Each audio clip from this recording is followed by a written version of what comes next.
Boom, boom, boom, boom, boom.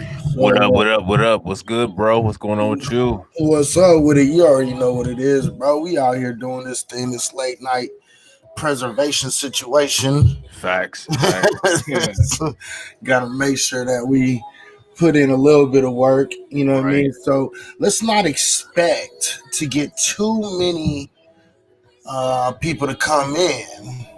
Oh, You know they'll what I come. mean? They'll be there. They'll come. But you know what I mean, what we can do is we can just let everybody know what's up, how you doing. You have reached a reality check virtual radio and a black light revelations co-opted podcast stream. Yes, sir. You know what I mean? And for everybody that watches the replay, thank you for watching the replay. Thank you for supporting the work that we out here doing. We just out here trying to make the best of what we got and trying to do and put out as much good information as we possibly can. So, if you don't know, that's I am Izzy. I am Izzy High, and my partner down here is Rob. Rob, say something to everybody real quick. What up, everybody? Good to see everybody. If y'all coming in for the first time, it's my dude Izzy right here. This your boy Rob. We just coming at you with some topics on the late night. Feel free to call in, join the conversation, type something in the comments so that we know that you out there. Let's get this shit cracking. So we got atheism, racism, politrix, and toxic behavior. There's a Oh, lot of toxic motherfuckers out there. absolutely, man. I mean, toxic people, toxic women, toxic males, and that turns into a whole bunch of toxic relationships, bruh. Yeah, absolutely. Yeah, man. So, we got somebody. It's I think that's Richie. Richie said, "Hey, Rob," Richie, what up, Richie? What's good, bro? or is Good to that see you. Rachel? I think that might be Rachel Ray. Oh, oh, Rachel? What's up, Rachel? How you I can doing? barely see it, Good to so see I you. apologize. That what's up? Step on me. How y'all doing? How y'all doing? So, yeah, man. So it's kind of crazy. There is a lot of toxicity going around, and everything. I mean, how you feel about Now, that? And well, I gotta ask you a question. go Is ahead. is is Kevin Samuels toxic? Is he the reason why all this toxicity is going around? What's up? No, I don't think Kevin Samuels is toxic at all. No, I don't. Yeah, me neither. I think he brings up a lot of valid points because I think for the last about 30 years, um, I think for the last 30 years, women have had a major advantage when it comes to relationships, right? And so, because of this advantage of being able to parlay, and excuse my verbiage, but they are able to parlay their pussy into some sort of overwhelming power or Yeah, value. You know what I mean? absolutely, So, absolutely. because of that, I think what Kevin Samuels is out here doing is he's even in the level, he's leveling the playing ground right now, and he's making sure men understand that we hold just as much value as they do. So Yep. so it is what it is. So, real quick to everybody, if you don't know, we are over here on HAPS, HAPPS, man. Definitely. If you haven't downloaded HAPS yet, download the app, come over here and support us over here. And if you can, and you can only support us over there on Periscope, that's cool. Don't worry about it. You know what I mean? But please try to support us over here on apps. Download. It's a great system. I think you'll really enjoy it. And plus, on top of that, Periscope dead. You know what I mean? Facts. Ding dong, the witch is dead. The wicked old witch is dead. You know what I mean? You know, Facts. so you know what I mean? Bow and Arrow says the kitty has a lot of power. That's big facts. PP is real, bro. Right, PP. right. Pussy power is real, but that pussy ain't no good and it has no value if there's not a dick to go with it. Let's just be Or honest if it's about that not, shit. or if it's not attached to a high value, non toxic woman. You know what I'm Right. saying? So for so long, see, I think one of the things that people get confused about Kevin Samuels is like, I think he actually tries to help women. I think that he actually tries to help women and men. But the problem is that toxic behavior has been reinforced for so long, and it's been so accepted that trying to break the societal norm, it just doesn't sit right with people. Because a lot of times, like, I'll talk to my female friends and they'll be like, oh, yo, he's so wrong. But you know what? See, that's why I'm lucky. I got a really good woman in my life. You know what I'm saying? Shauna is great because we'll sit there and we'll watch Kevin Samuels, and she's like, oh my God, like, what's wrong?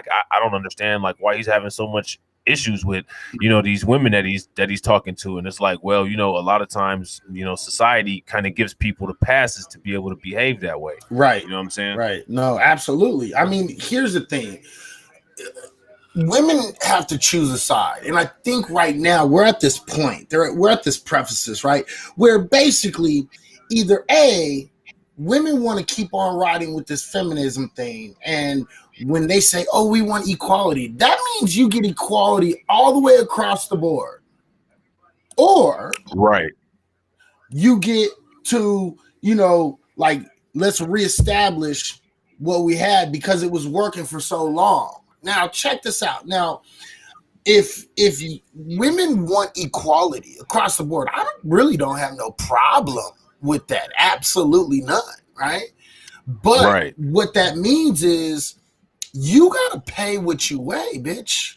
Like, let's not get it twisted, okay? Right. If you want to sit here, what it means is this. It means, look, at the end of the day, okay, women have standards. Men also are allowed to have standards. And right now, what we're in right now is we have a lot of women who don't realize that men are allowed to have standards, which means if you demand a man with, 700, 800 credit and 6 figures, then bitch, you better have 800 fucking credit and 6 figures that you're bringing to the table. If you don't, what you're trying to do is you're trying to have a modern woman attitude, but you're trying to keep old school ways, which is no longer equality. What that is trying to have control. And that's not how we do it.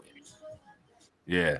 So this person here, Paul, and we got Babe Bree in the house. What up, Babe Bree? Let me just back up to a couple of these comments real quick. Rachel says, let men be men. My friends who are dominant that have less dominant men are unhappy. And I totally agree, because women like to test men all the time, and they like to make sure that men are capable of passing those tests. And one of those things is being able to have the emotional intelligence to interpret what it is that the woman wants without saying it. You know what I'm saying? And another thing is they want to know that a man actually has a backbone, because if you have a more flimsy backbone than your woman, then you're not really providing the security that she's going to need to feel stable and safe. Absolutely. You know right. Super, I want to acknowledge Babe Bree for the super hard. I appreciate it. We got that 10 cents. Thank you for that 10 cents. Ladies and gentlemen, if you are on Halves, make sure you drop a few high fives and a couple super hards, or just show us that you respect the information that we're giving you, or at least at the very least entertained. You know what I mean? So it is what it is. Now, so sick of hearing toxic masculinity. Well, the thing is I don't have a problem with that as long as we acknowledge that there's toxic femininity. You understand what I mean? We have to show that there's both. And this goes along. And someone said a good kitty is her 6 figures. No, actually it ain't. I don't care how good your yoni is, because at the end of the day, my dick is just as good. And guess what? My mouth is even better. So, you know what I mean? So, like, I don't want to hear that shit. I do not buy that bullshit. I don't buy that game. I don't agree with it in any stretch of the imagination. Your pussy is not worth 6 figures. I'm sorry. There is not, because pussy comes standard on all women across the board. Pussy is standard. It's a standard part. It is a part that all women have. You see what I'm saying? Just like dick is a common part. It's standard on the machine. You see what I'm saying? So let's not sit here and act as if, one pussy is better than another pussy. The only difference between pussy is sometimes one stinks, sometimes one don't. Sometimes one gets a little bit wetter than another one. That's about it. Besides that, that's pretty much the same as standard on men. Some are big, some are small, some are thick, some are thin. It is what it is. You see what I'm saying? But regardless of the variation of type of dick or pussy, they're all standard. So no, it's not worth six figures. Not in the least. Right. Absolutely. Rachel says she's tired of hearing toxic masculinity. Yeah, I agree. We got Kenny in the house. Yo, Kenny, what up? Kenny was live on YouTube earlier. So that was what's up. Good to see him. You know what I'm saying? And then let me see. There was somebody here. Oh, yeah, Paul. He said men prove that they lack standards more often than not. I would disagree on that one. What about you? Yeah, I would totally disagree with that. I would go as far as to say that men and women both, they kind of equally share the same failures, but to put that on a one-sided basis, that's not necessarily true. Right. You know what I'm saying? That's being highly biased, and that's the whole problem with what goes on now. Mm-hmm. The reason why it seems like men are so bad is because acceptable criticism of men has been allowed to go on for so long without being unchecked. If you happen to give a woman honest criticism, you become a chauvinist, you become a misogynist, mm-hmm. and nobody's on that anymore. People are speaking out about it, and women feel disrespected, but nobody's disrespecting. It's just honest criticism, and it's a culture shock for them. They're not used to it. You know what I'm saying? Right. And the thing is when you say that, this is what I think.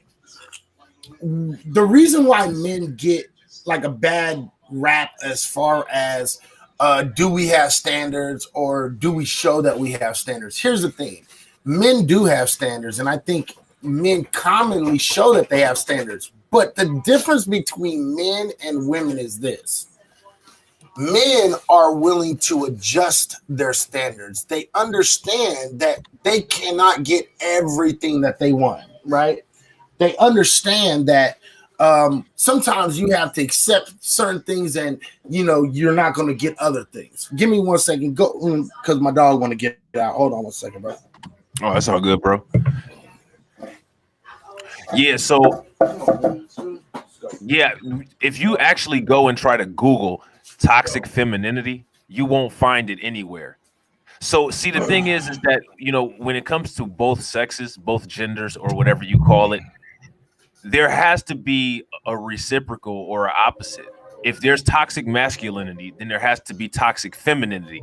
And then that also brings up the question, if we have multiple gender identities, there's no kind of definition or no kind of academic study or not even any kind of qualification for toxic LGBTQ. Oh, but there is. Is there? But there is. Absolutely. There is very toxic attitudes in the LGBTQ community. Oh yeah, for sure. Mm-hmm. For sure. So I'm just saying it's hard to actually find it like written. Like you hear all of this academia about toxic masculinity and all of this type of stuff, but as far as when you actually look and try to find something regarding toxic femininity, it's real hard. Like if you Google it, it's difficult to find anything like that. They actually bring in disease processes like tumors that create too much estrogen or something like that. It doesn't get politicized like how toxic masculinity does. Right. No, I would agree. I would definitely agree with that. I don't think anything gets promoted as much as toxic masculinity, to be completely honest. What's up, wifey? How you doing, sweetheart? You know what I mean? So I think you're right on that. I think there's something to be said about that though too. Yeah, no doubt. Let's see, Rachel. What did Rachel say? Because I see she made a comment. It said, "We teach our daughters to be strong and independent, which is great. But now we teach our sons that they shouldn't be masculine or less masculine." Absolutely. And I do agree with that. But I also want to push back just a little, Rachel, on the first part. You said we teach our daughters to be strong and independent. And I think what's going on in a lot of cases is, and I don't think women mean to do this, but I think they do it unknowing maybe. And I'm trying to give women the benefit of the doubt. You teach too much of the independent ideals. And the reason why I say that is because look, I'm gonna be honest. I'm laughing at Bow and Arrow's comment. I don't care about a smart woman. I just want one who can lay it down. I ain't mad at that shit either. But here's the thing, okay? And I want y'all to pay attention to this shit.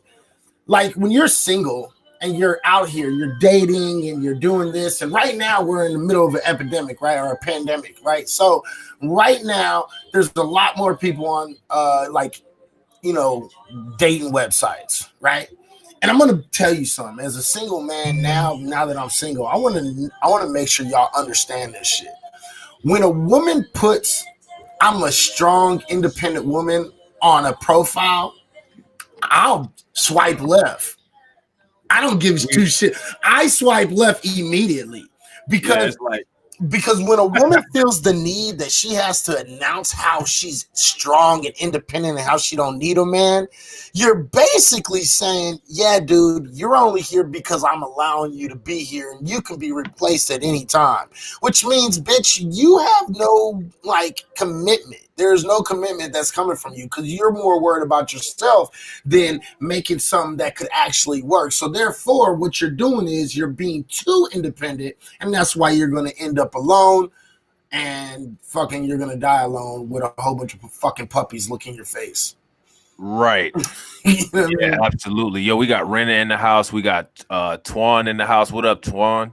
So, yeah, I feel you on that independent woman thing. You know, as far as I'm concerned, the independent woman thing is parallel with when a woman says, you know, I have kids and my kids are my first priority. Well, no shit. I'm a father. My kids are my first priority. As adults, that's not something I really need to hear when I'm just basically saying, how you doing? Right. I want to meet you. I want to know what's up with you. As a parent, I understand that. I get that. I don't need to hear that shit from you. Let's talk about what you're trying to do in life. Let's talk about how we could create a better life together with each other. You know what I'm saying? I really don't need to, you know, that's not really facilitating friendly conversation. It's not welcoming. And then the thing is that a lot of times women, for some reason, they get it confused and they think that independence is how well you can dominate a man.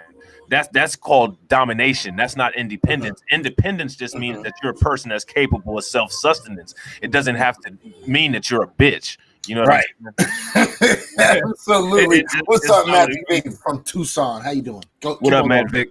No, go ahead, bro. You all good. And we just got somebody that subscribed, loving life. She subscribed. Good to have a subscription. Appreciate it, everybody. Please subscribe. Make sure y'all share this broadcast out. Thank you. Get this cracking. Anybody that wants to call in, let us know. We'll get you up in here. Right. If you're a woman and you want to have this conversation, you want to talk on the side of women, you're more than welcome to come on. If you're a dude that disagrees or agrees, you're more than welcome to come on. Again, you will have to be on HAPS to come on. HAPPS, and just let us know in the comments and we'll definitely invite you up, let you come on up and speak your piece.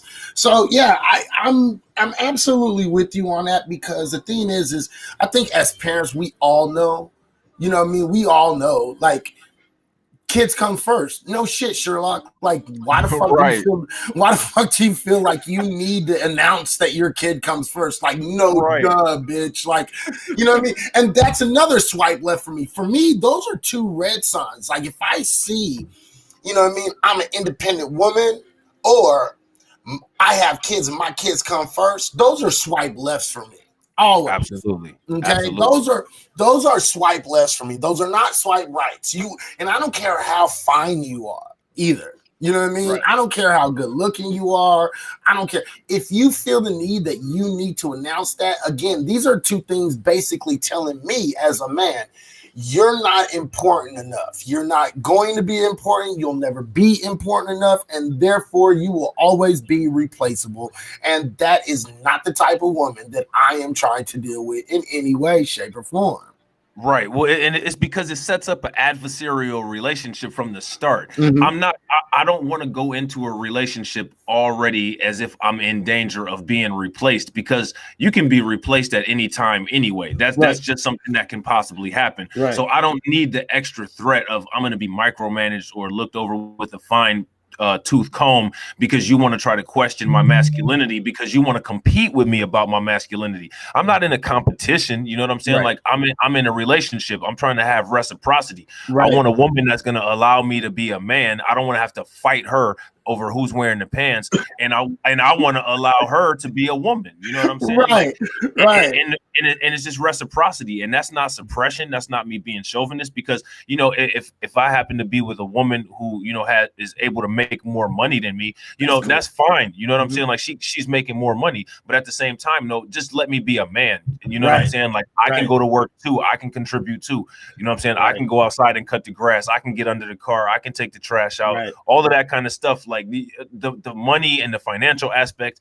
One of the things where I do kind of veer aside from some of the things that Kevin Samuel says, and I get it. I understand what he's doing, because he's trying to find guidance for high value or high income men and women to put them together. So that's kind of the area that he's in. So I understand why he says the things that he says and what he says. But for the rest of us, like middle class or whatever, you know what I mean? Like I'm looking in terms of somebody that I can build a life with. You know what I'm saying? I'm looking for somebody who's going to be with me when I go from what I am right now to actually being that Kevin Samuel's definition of a high value man, because I want somebody that's built with me, somebody that's helped me build, and somebody that I've shown like, yo, thank you for being with me. I'm gonna reward you, and you can reap these rewards that we built together. You know what I'm saying? Absolutely. No, because I don't want to. That is absolutely true. So right now we're not talking about atheism right now, Pat. We're talking relationships. We're talking about men, women, high value men, high value women, and average you and me. You know what I mean? What's up with it, Mike? How you doing, brother? How you doing? So the thing is I want to say this. There's a few things. You know what I mean? Like, number one, I don't want to be going back and forth with another female, with a female trying to fucking play who has the bigger dick. You understand? I just don't. I don't feel the need to do that shit. Like, at the end of the day, you know what I mean? Like, I understand the need for females to be equal, and we are equal, but we're equal in different ways. And let me explain. I, as a man, is usually, and most men are usually going to be physically bigger than women. Okay. Yeah, you can join if you want to join, Pat. So like the thing is I totally get, I totally understand saying, oh, I want to be equal. You know what I mean? I want to be equal. I want to be equal. I want to be equal. Right? I get it, but you're not equal in certain ways. So I'm going to be physically bigger, and you're going to be able to do things that I can't do. Okay. All right. So it's just, let's put it out like that. All right. There's going to be certain things that women tactfully are better at than men. Right. And then there's certain things like, protection and, physical things that need to be done physically that are going to just be better. Don't get me wrong. Are there females that can do the same thing men can do? Yeah, there are. But don't get it twisted. For the most part, most men physically are going to be more adept and bigger than most females. So I don't want to figure out who has the bigger dick when it comes down to me and my old lady. Like, I'm not going to play that shit, because at the end of the day, when you start talking to me like a man, how are you going to kick me out the screen again? Hold on. I was trying to move it over. I'm like, where'd he go? I was trying to get it to move over. How you going to take me off the screen, bro? So the thing is if you talk to me like a man, if you approach me like a man, if you get in my face like a man, I'm going to give you all the feminism you want, because I will be your Huckleberry. I don't play that shit. Don't come at me like, no, man, you won't be treated like a man. And when it comes down to the game, let's just be real about it. When men have an issue, most of the time we gonna go physical. So don't try to act uber masculine, because then we're going to get into certain situations. Not only that, but we have a higher rising domestic problem with women. Women are becoming more violent. Yeah, and you heard about that woman, the female boxer in the UK, she was a Brazilian woman. She bludgeoned her husband to death with an object. Right. You know what I mean? Like, at the end of the day, women, your numbers on domestic violence are high. And let's not even talk about gay women. Gay women are good evening, good evening, good evening. Gay women are at the highest levels of, you know, the most physical when it comes to relationship and domestic violence. So the fact of the matter is I'm not going to play that game with you. When you act like a woman, you'll be treated as such. So that means you're going to stay calm. You're going to stay demure. You're going to understand, okay, let me not take it to this level. I want to say this, but I'm not going to say this, because first off, that's not ladylike. Two, you know what I mean? If we get into it, this dude can clearly kick my ass. And then, you know, because this is what the women are playing. They're playing this double standard, they're trying to get power and dominion over men. So they'll get all up in a dude's face and be like, blah, blah, blah, blah, blah, blah. And then if a man just can't take it no more and he end up socking you in your mouth, now what are you saying? You're a piece of shit. Look at you. You're hitting a woman. You're a fucking coward. What were you expecting to get? What exactly were you expecting? Were you expecting me to kiss you on the cheek? Like, you wanted equality. That's your feminine. You know your feminism. You wanted equality. Now all of a sudden, when you get equality, now all of a sudden you want to revert back to the old days where, you know, that's not cool. Well, it's not cool for you to fucking get all up in my face like a dude, push me, put your hands on me, and invade my personal space. If I'm supposed to respect your space, you're supposed to respect mine, no matter what. So act like a lady, you'll get treated like a lady. Go ahead. Can I say something on that? Do you mind? Yeah, I don't care. So the one thing I want to say on that is that, you know, a lot of ladies, when they act like they want to be equal, what they mean is, I want to be treated better than my counterpart. It's not about equal. It's about, I can get away with more things, because again, and this is funny, because this is what, you know, Bill Burr and a few other comedians have said, and I fully agree. How much shit we would get away with as men if we knew that it was socially unacceptable to hit us. Mm-hmm. If it was socially unacceptable to react like that to us, how much of an asshole we would be 24/7. Right. But it's not socially unacceptable to hit men. No, that was my point. Yes. No, yeah, I know, and I was just reiterating. Don't trip. You know what I mean? The fact of the matter is we have a society of a lot of women who are trying to be hyper masculine. So let's just not totally go there. Let's make sure we keep our senses, you know, right. Let's keep our hands to ourselves, and let's act like, you know, the men and women that we're supposed to. But that's not what feminism is about in my eye, in my perspective, from what I've seen. That's not what feminism is about. Feminism, in my perspective, that I've seen thus far, is absolutely about women trying to get power over or dominion over a man. What does that say, Rob? What is that article? Oh, this is that article about that woman who actually clubbed her husband to death. The professional boxer, her name was Viviane Obanoff. She was arrested for allegedly bludgeoning her husband to death at their apartment in Switzerland. Wow. She's a 34-year-old woman, and I guess she was dating like some old dude. Wow. Yeah. Wow, crazy. That's crazy. Now, again, if there are any ladies in here that disagree with anything that we're saying, you're more than welcome to come up. I don't mind hearing your views. I don't mind listening to your opinions. I don't think any of us do. And, you know, it would actually be nice to probably hear from the women. So, women, if you're out there and you want to come up, you're more than welcome to come up. Is there anything else you want to go in on this? Either one of y'all? Yeah, absolutely. Here's a perfect example. I'm actually going to give you a personal example, if you don't mind. So a personal example, my ex and I, my daughter's mother and I had a really strenuous relationship, and it wasn't very good, right? At the end of our relationship, we were fighting often, like verbally fighting often. And here's the interesting part. We are driving down the street, and it's like midnight. Driving down the street, my daughter is in the back seat of the car. She decides, my ex decides, because she was my girlfriend at the time. She decides to hit me on the top of my head because we were fighting verbally. Decides to hit me on the top of my head and then pull my neck over, where I have to then get her off of me, try to pull over to the side. We had passed a police officer. They heard her screaming at me. They saw commotion in the car. What's the first thing they did when they pulled us over? What did you do, sir? Pulled you out and was questioning you about what you did. We were both sat on the curb, but I was the one in handcuffs. Right.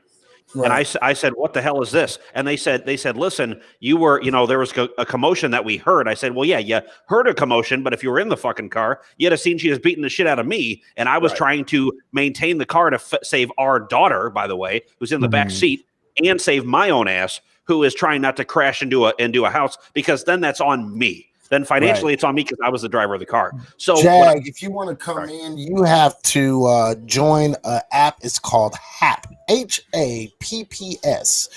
HAPPS.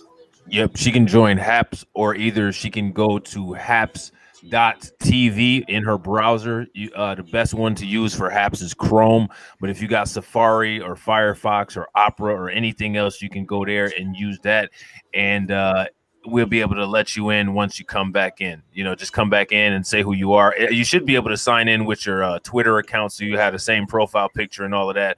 And then we'll be able to invite you in, and you can come in on the call and, say whatever it is that you like.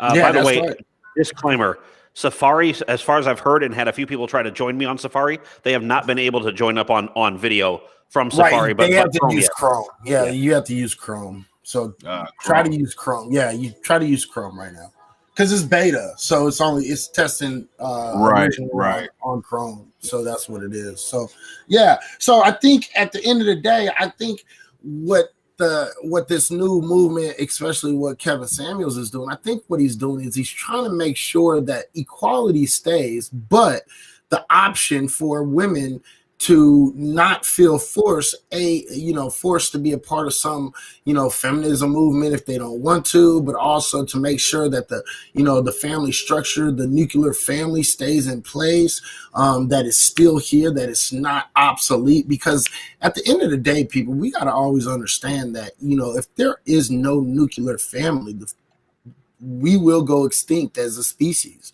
So, no matter how anybody wants to feel about it, you can not like it. I don't care if you want to be gay or part of the LGBT community, but just remember that if you're not, if it's not man and woman, there's not going to be kids that's going to be born. You know what I mean?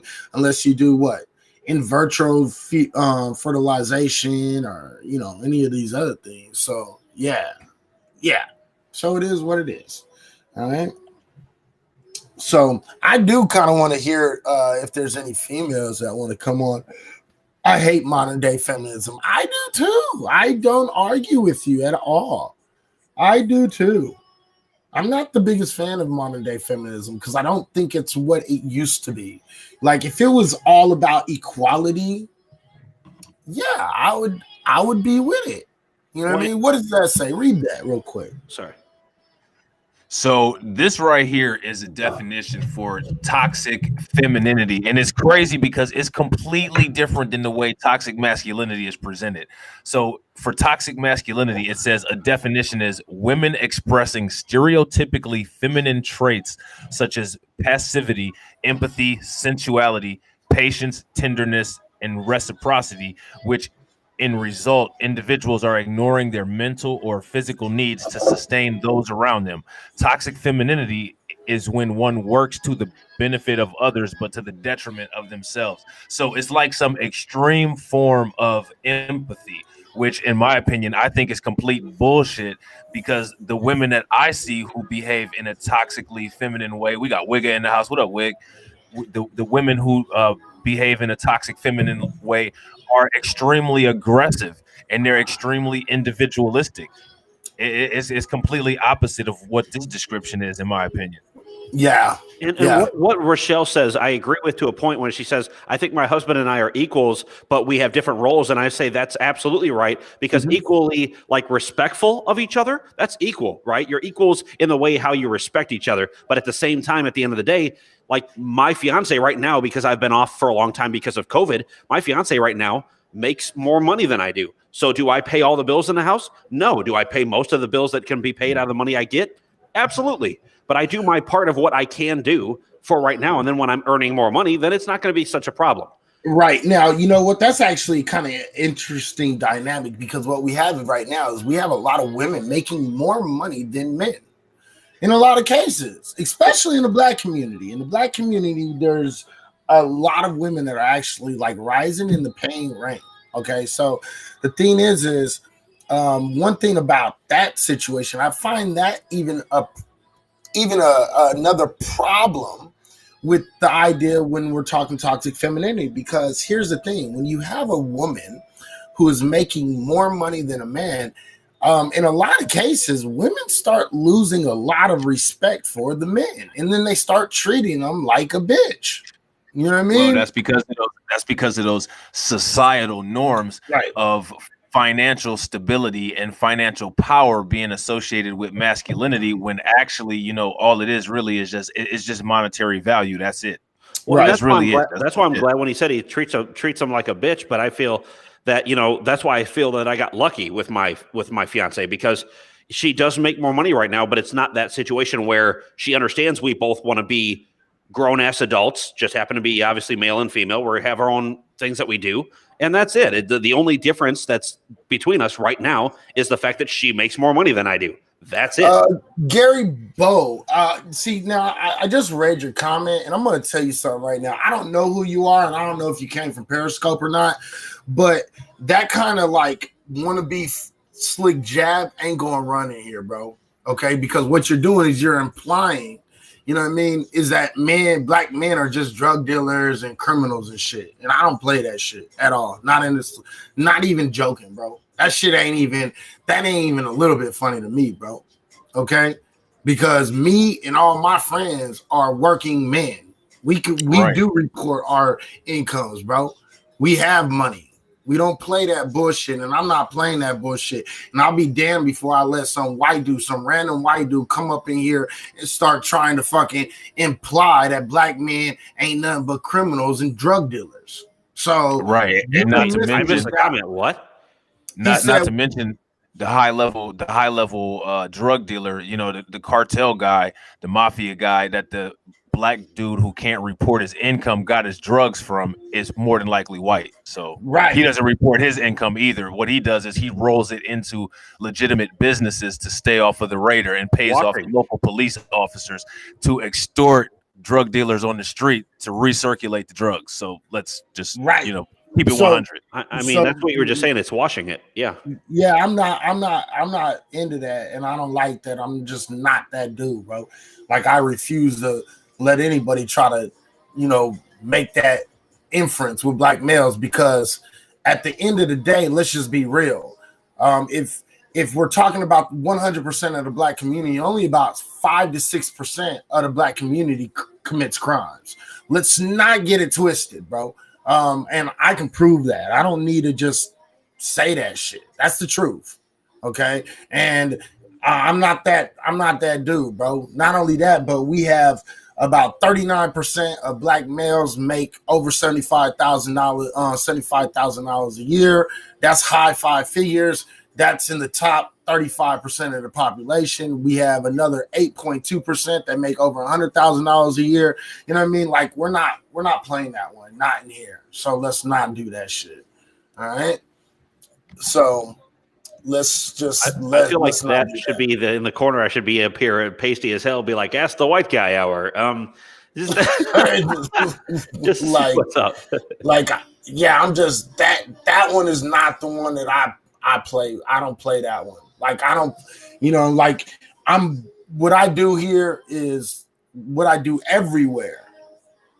You know what I mean? Is I promote black excellence. I don't promote, childish criminal behavior, and I don't play that shit at all in no way, shape, or form. Let's not go there.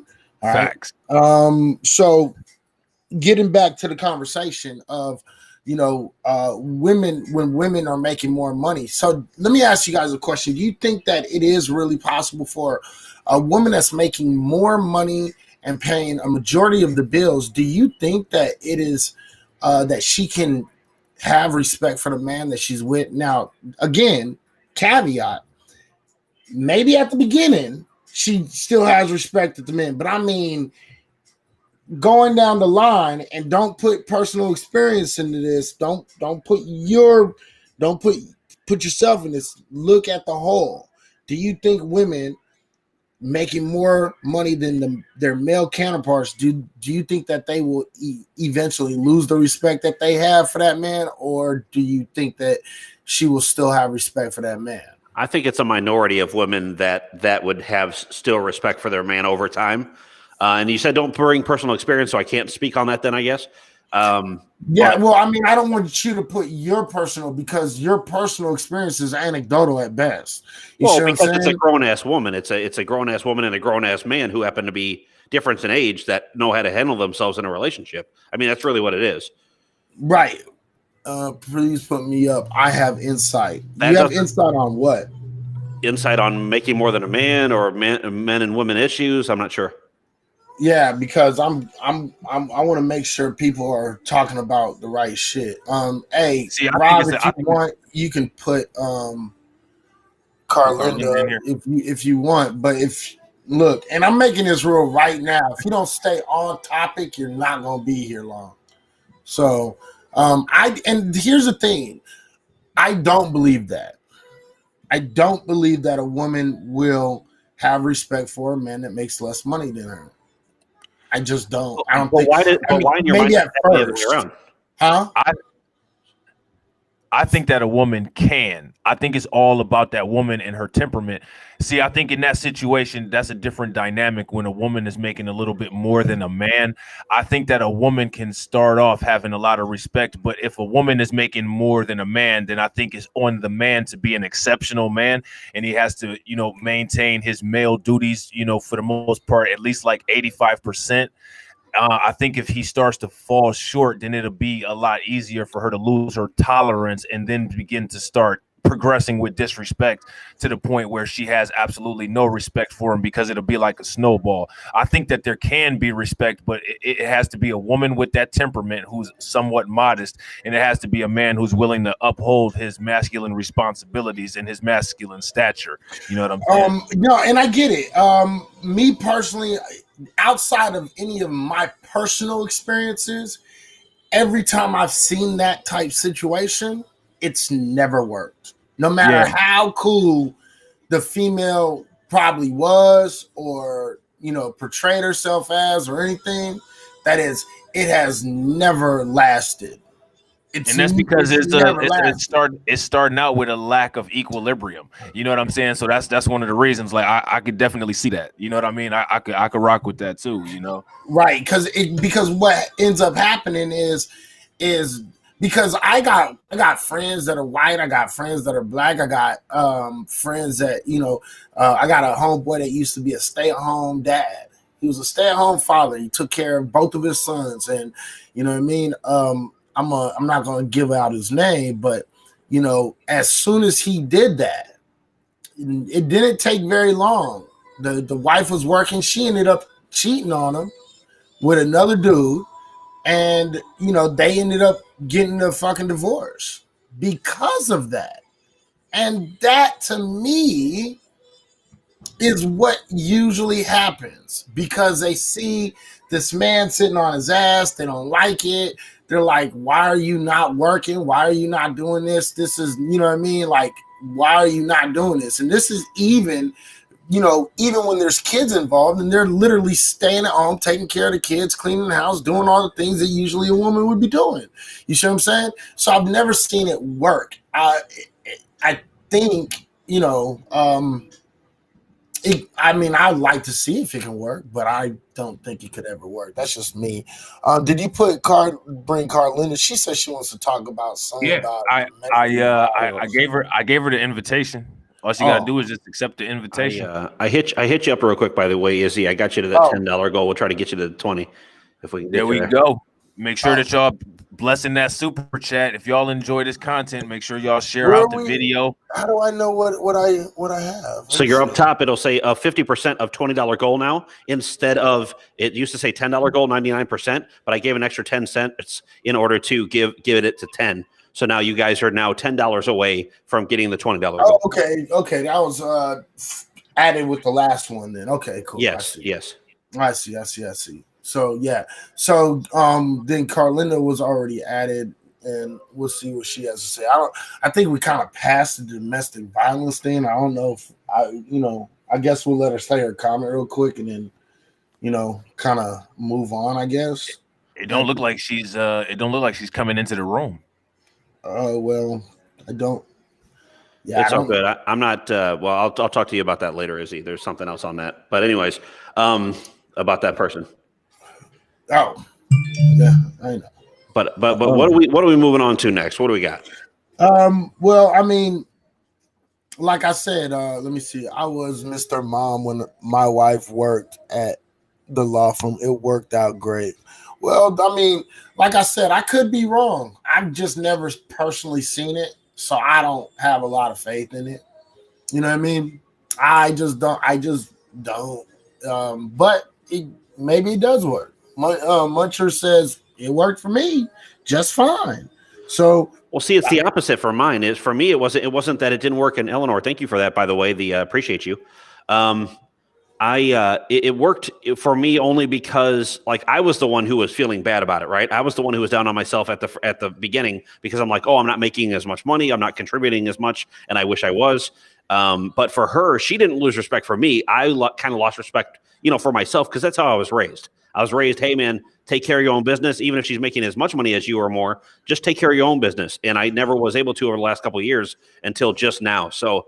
Right, but I think most men are raised that way, right? Yeah. So most of us men have been raised to be like, you got to get out there, have the job. You know what I mean? You have to be out there, have the job, make sure you're taking care of everything, take care of your kids, take care of the family, taking care of the household, making sure that everything is provided like it's supposed to be provided, right? And so, in a lot of those cases, what you have is you not only have a lot of women who will look down on their men, but the men are already dragging themselves. I don't think women quite understand how much we deal with on self, how much we put on ourselves, right? So then that becomes a problem in itself. You know what I mean? So yeah, I get it. What's up, Twan? How you doing, brother? How you doing, bro? So yeah, I get that. And much, like I said, much could be definitely, one of the rare cases where it worked out, and I can't argue him on his personal experience. But what I've seen, I don't have too much faith in it. Even because I have a personal experience in it. You see what I'm saying? I have a personal experience, and even when I wasn't doing that, but I was doing shit at the house. Nah, it didn't work out. And no matter how much conversation we had, never earned that respect back ever again. Never did. And it wasn't even that long, right? It wasn't even like this overwhelming amount of time that it happened. See, and so yeah, and the same thing has happened to all my friends. So with that, yeah. Bieber hole. Oh, Lord have mercy. This guy. Good thing I'm not going to have to deal with Bieber hole for too much longer. You got till motherfucking March, Bieber. Make these last couple of fucking months count, buddy. What up, Halcino? How you doing, brother? Halcino in the house. What up, Hal? Halcino is in the house. If you don't know Halcino, we over here on the HAP app, HAPPS. That's the app that we're on right now, and we are multi-streaming from a few different apps, bro. So you know what I mean. You're more than welcome. And I'm rerunning you, by the way. I'm rerunning you on Twitter and YouTube right now. Oh, okay, cool. Yeah, we're all running on YouTube. I know me and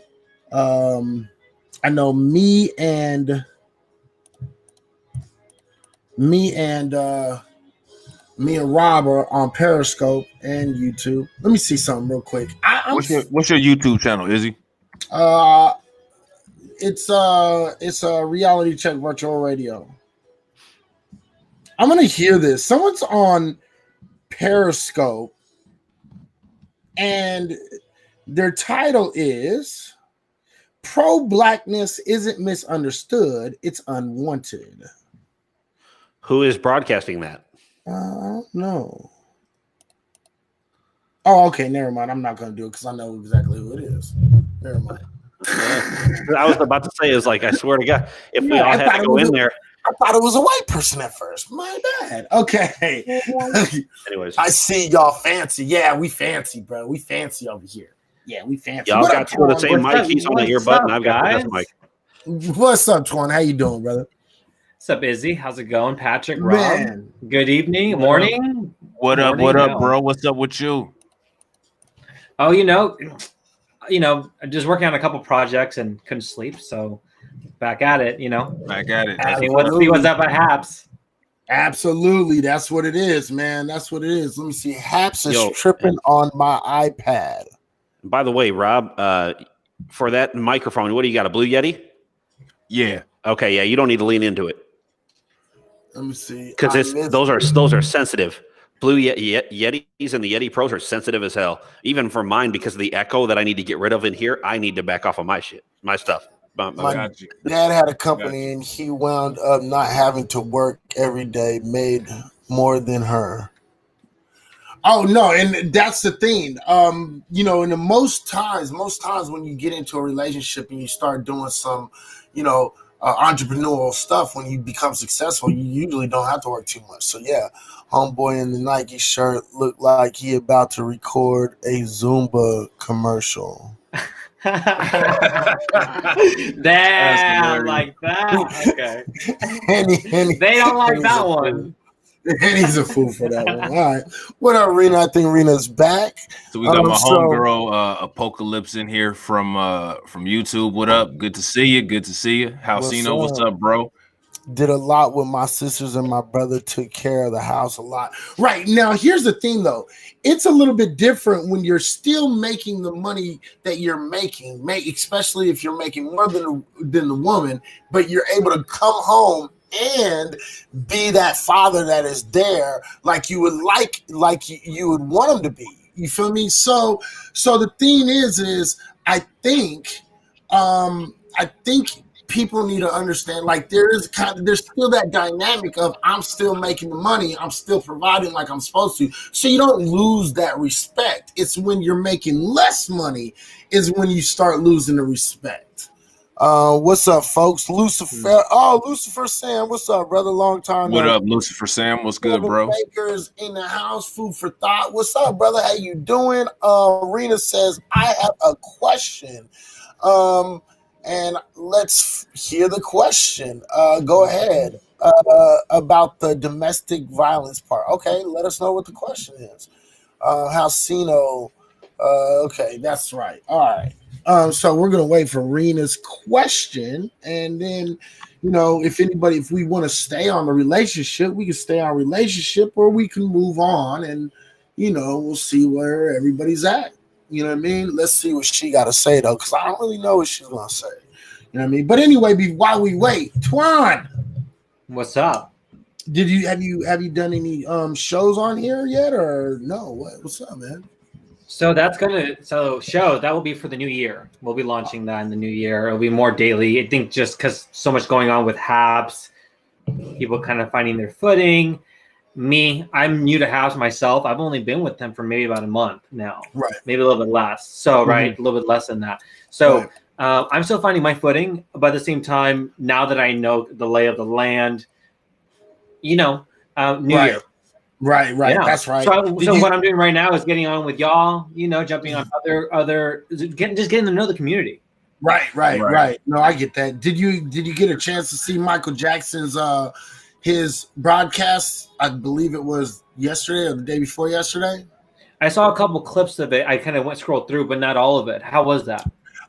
From what I got to watch, it was pretty good. I was actually doing some work and then I was driving, so I couldn't stay in for very long. And then when I finally got home, he was actually done with the show, so I wasn't able to see all of it. But he had his homegirl in there. She seemed really, really cool. I added her, so I think he's going to have a really good show. I think I'm going to be.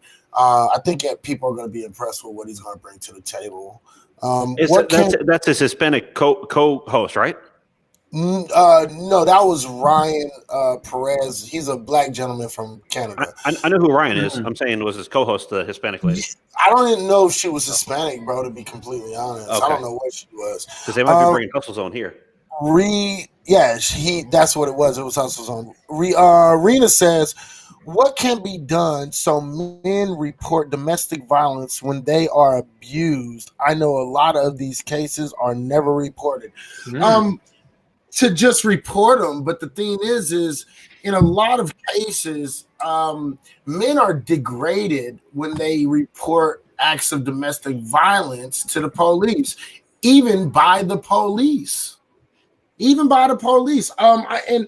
long time ago, I had went to this anger class, this anger type management class, and it was a class that I took voluntarily.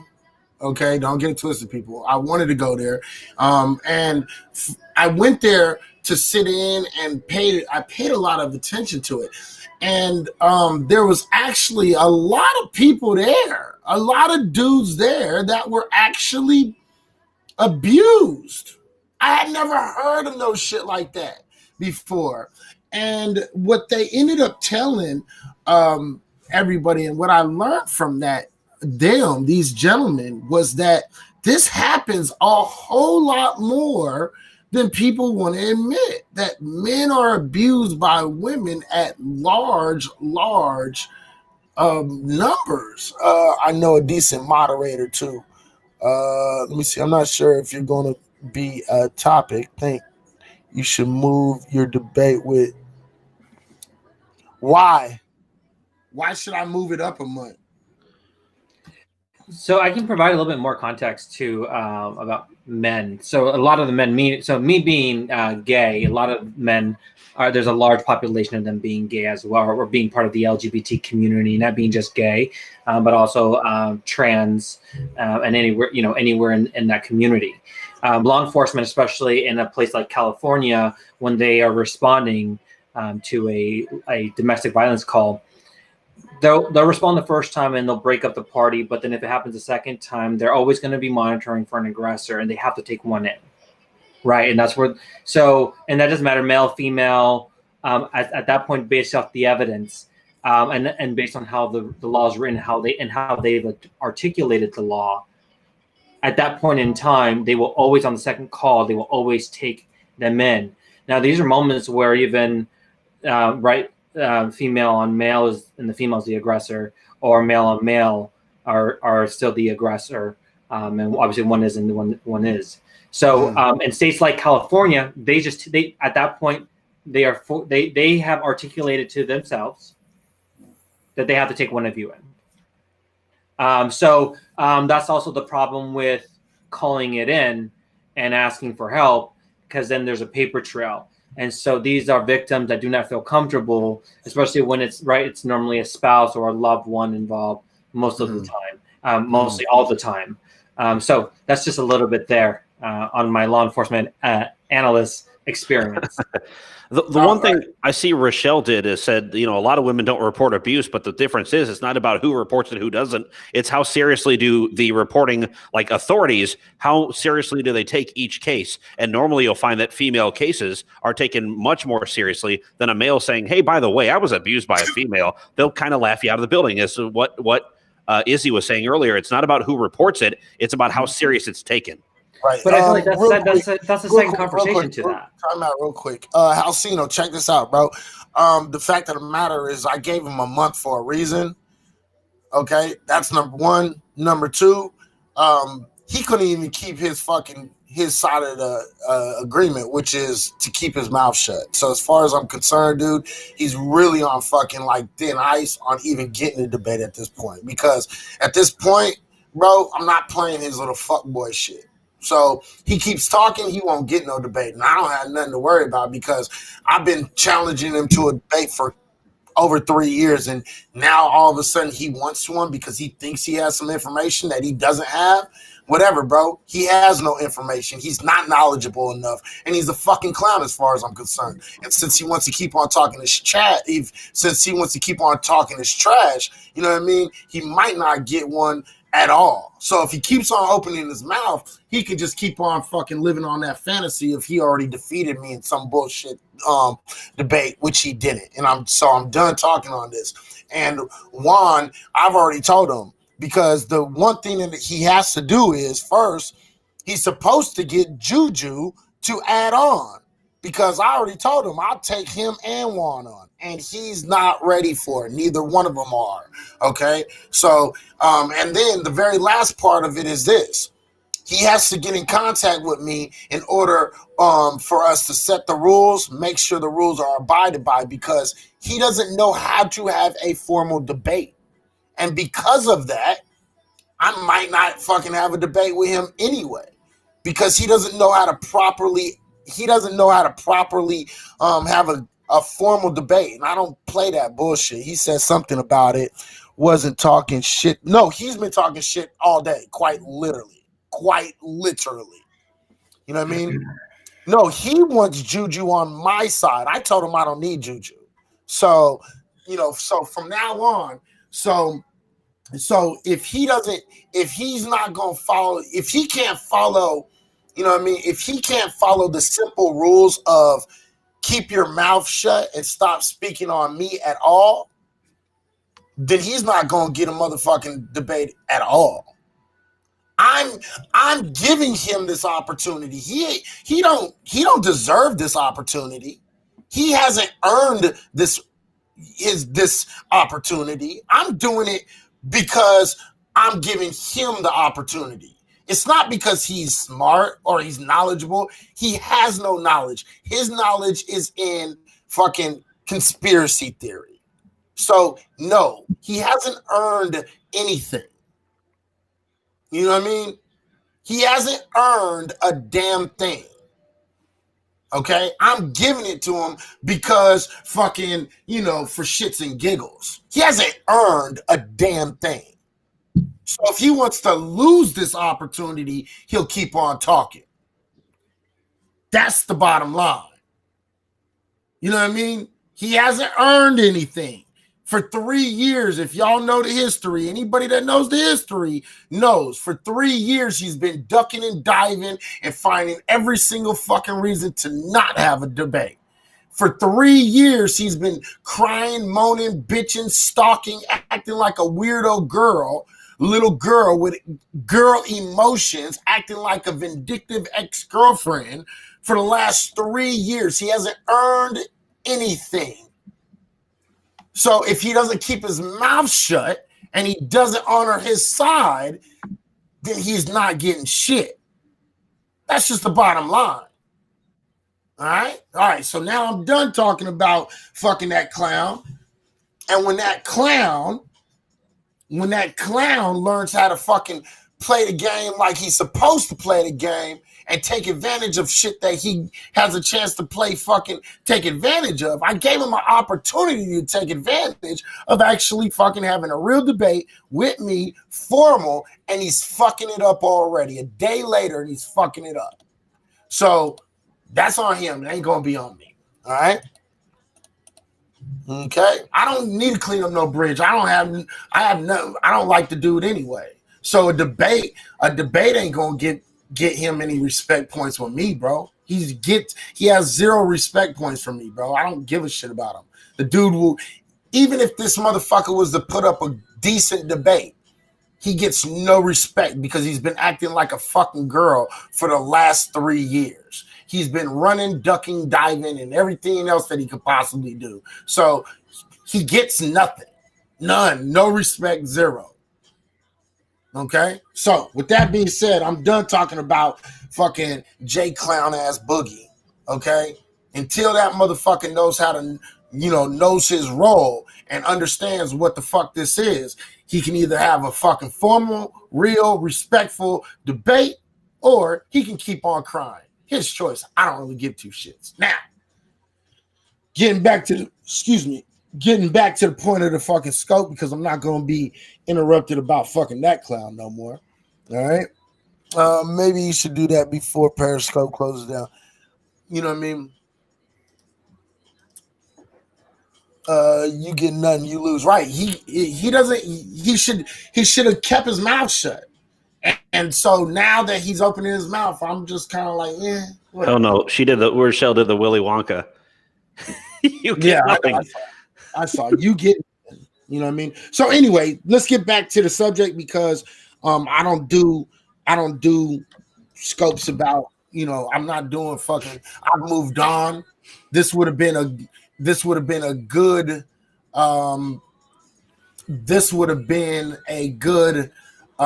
debate on the new platform. You know what I mean? It would have fucking gave me a nice, clean, solid W starting on a new fucking platform. But I'm willing to be like, yeah, whatever, bro. You know what I mean? Because I'll always be able to get a new debate, and I'll always be able to get more debates. So shoot, I could have been the moderator on that one. Yeah, that would have. I would have stayed objective, because it's just questions. I can't sit there and push my narrative of something. So you lifted fizzy lifting drink. Oh wow, he's doing another Willy Wonka. Oh, okay, yeah, I didn't like. You know what? Look, I'm going to just say it right now. Willy Wonka was a fucking serial killer, and he killed a whole bunch of fucking kids, okay? That's why I didn't watch it. I watched it one time. That man clearly was a serial killer of a whole bunch of little kids, okay? That's what it is, all right?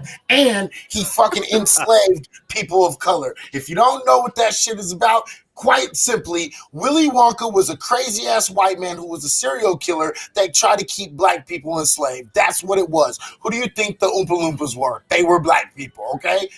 And they were made midgets on purpose because he was showing that he was greater than, okay? That's what it is. If you didn't know, now you know. Listen, I just wanted some popping chocolate here, motherfuckers. Like, I just wanted some popping chocolate. All right. Now let's. Yeah, I know. I just killed your whole childhood. I apologize. It's all good. Let me see. Let me see. All right. So let's get back to the conversation.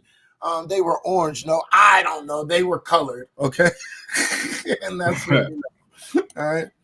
Was behind our oppression. Willie, no, right? He was. It was all Willy Wonka's fault. All right.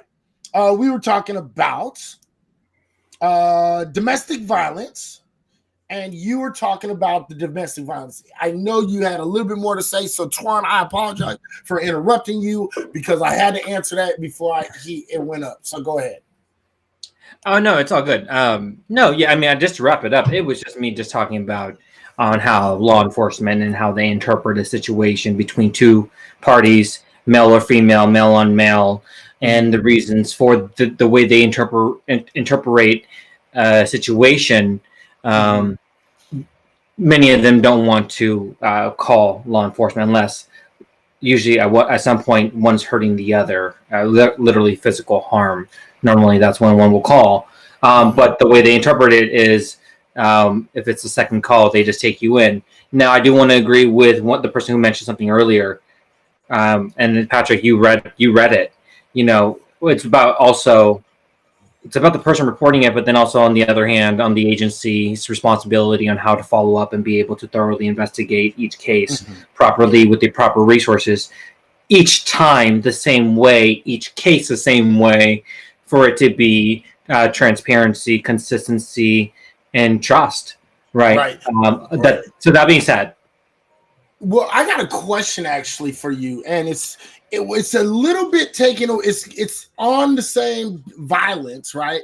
But because you're gay, I kind of want to know your opinion, because I know there are going to be some people that are not going to that don't like my opinions on this. But since you are a gay male and you're in the life, can I ask you a question? Do you think that the violence that happens on the LGBT community, is it as bad as they say, number one? Number two, do you think it's primarily like straight people having problems with gay people? And number three, do you think that there's any way that maybe the LGBT might be making more of a situation and not accepting responsibility as far as violence from LGBT to LGBT persons? So to answer the first part of your question, LGBT crime on LGBT community has increased over the last 4 years. Mm-hmm. Now it does depend on the when it comes to severity of cases. Mm-hmm. When you start getting into those that are transgender, and they get a lot of hate crime when they report crime. And I have to disagree. I'll just put that right there. Finish your statement, and I'll come back to that. But go ahead. Keep on going. And the reason for that is, normally from the communities that they're coming from are challenged communities that have little to no resources. So it's understandably why they are turning to this as a resource. But that's the problem, right? So it's like I said, it's a domino effect. It's and I believe it's part of a system that's been designed out this way. And so, okay. We'll leave it at no, that. keep on going. Keep on going. Keep on going, Twan. No, I'll leave it at that. Okay, so because what I've been finding, especially, and I'm actually kind of glad you brought up transgender. Okay, so because transgender, I actually, for the last 2 years, I've actually been studying up on it, and what I've been finding is, transgenders. Don't get me wrong, there are cases where transgenders and transsexuals and the trans community are being attacked. Yes. And I don't deny that. And I do accept that there are even cases in which the trans community is being attacked by straight folks. But what I have actually found out, which I have actually been very surprised to find out, is that a vast majority of trans crimes that are committed against trans people are usually the people that they're dating.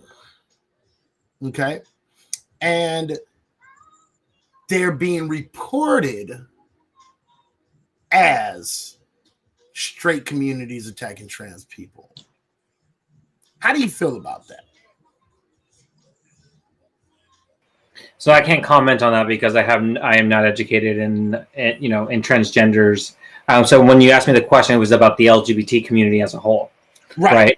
But now you're getting into subcategories and all this where I'm not even qualified to be speaking on that. Well, so I don't want to. I don't want to offend anybody, and even because because I am a verified journalist on this platform. No, absolutely no, and I get it. And because what I found actually is it's throughout the whole community, but what we've been seeing is an uptick of trans assaults and murders in the last year, 2 years or so, right? Like a spike, right? And so what I found is that a lot of these so-called trans people are actually being murdered, not by random straight people, but they are actually being attacked and killed by their ex-lovers in which they actually go out of their way to expose, to embarrass, because they're upset. And that's what I've been finding. I found this out now. This is what I'll do. I'll even actually do a whole beam about this. I'll do a whole show about it. And it would be awesome if you could come, and then maybe seeing some of the information, you can give your opinions on it. You don't have to, because I'm not trying to offend people, but what I do want is I want I would like to hear from the LGBT community on how they feel about this, because in a lot of cases, like for gay men, I found that a lot of gay men are actually being assaulted by their quote unquote boyfriends. And in a lot of those cases, their quote unquote boyfriends are under like what they call in the closet, right? So they're not out, right? And because it comes out, they tend to I've never seen. So me as a gay male, me being gay for my whole life, I've never seen any type of paperwork where that would come and document it. So I don't know where that's coming from, but I'm like, again, me being in a very liberal state, and living in a very liberal city, I have never been asked, categorized on any level, and that's any level of understanding from county level, city level, state to federal level, and even private sector and employment processes. I've never seen any type of paperwork trying to, I guess, understand what you're saying. So that's interesting to me. Because you don't get it from the regular newspapers. You don't get it from the outlets.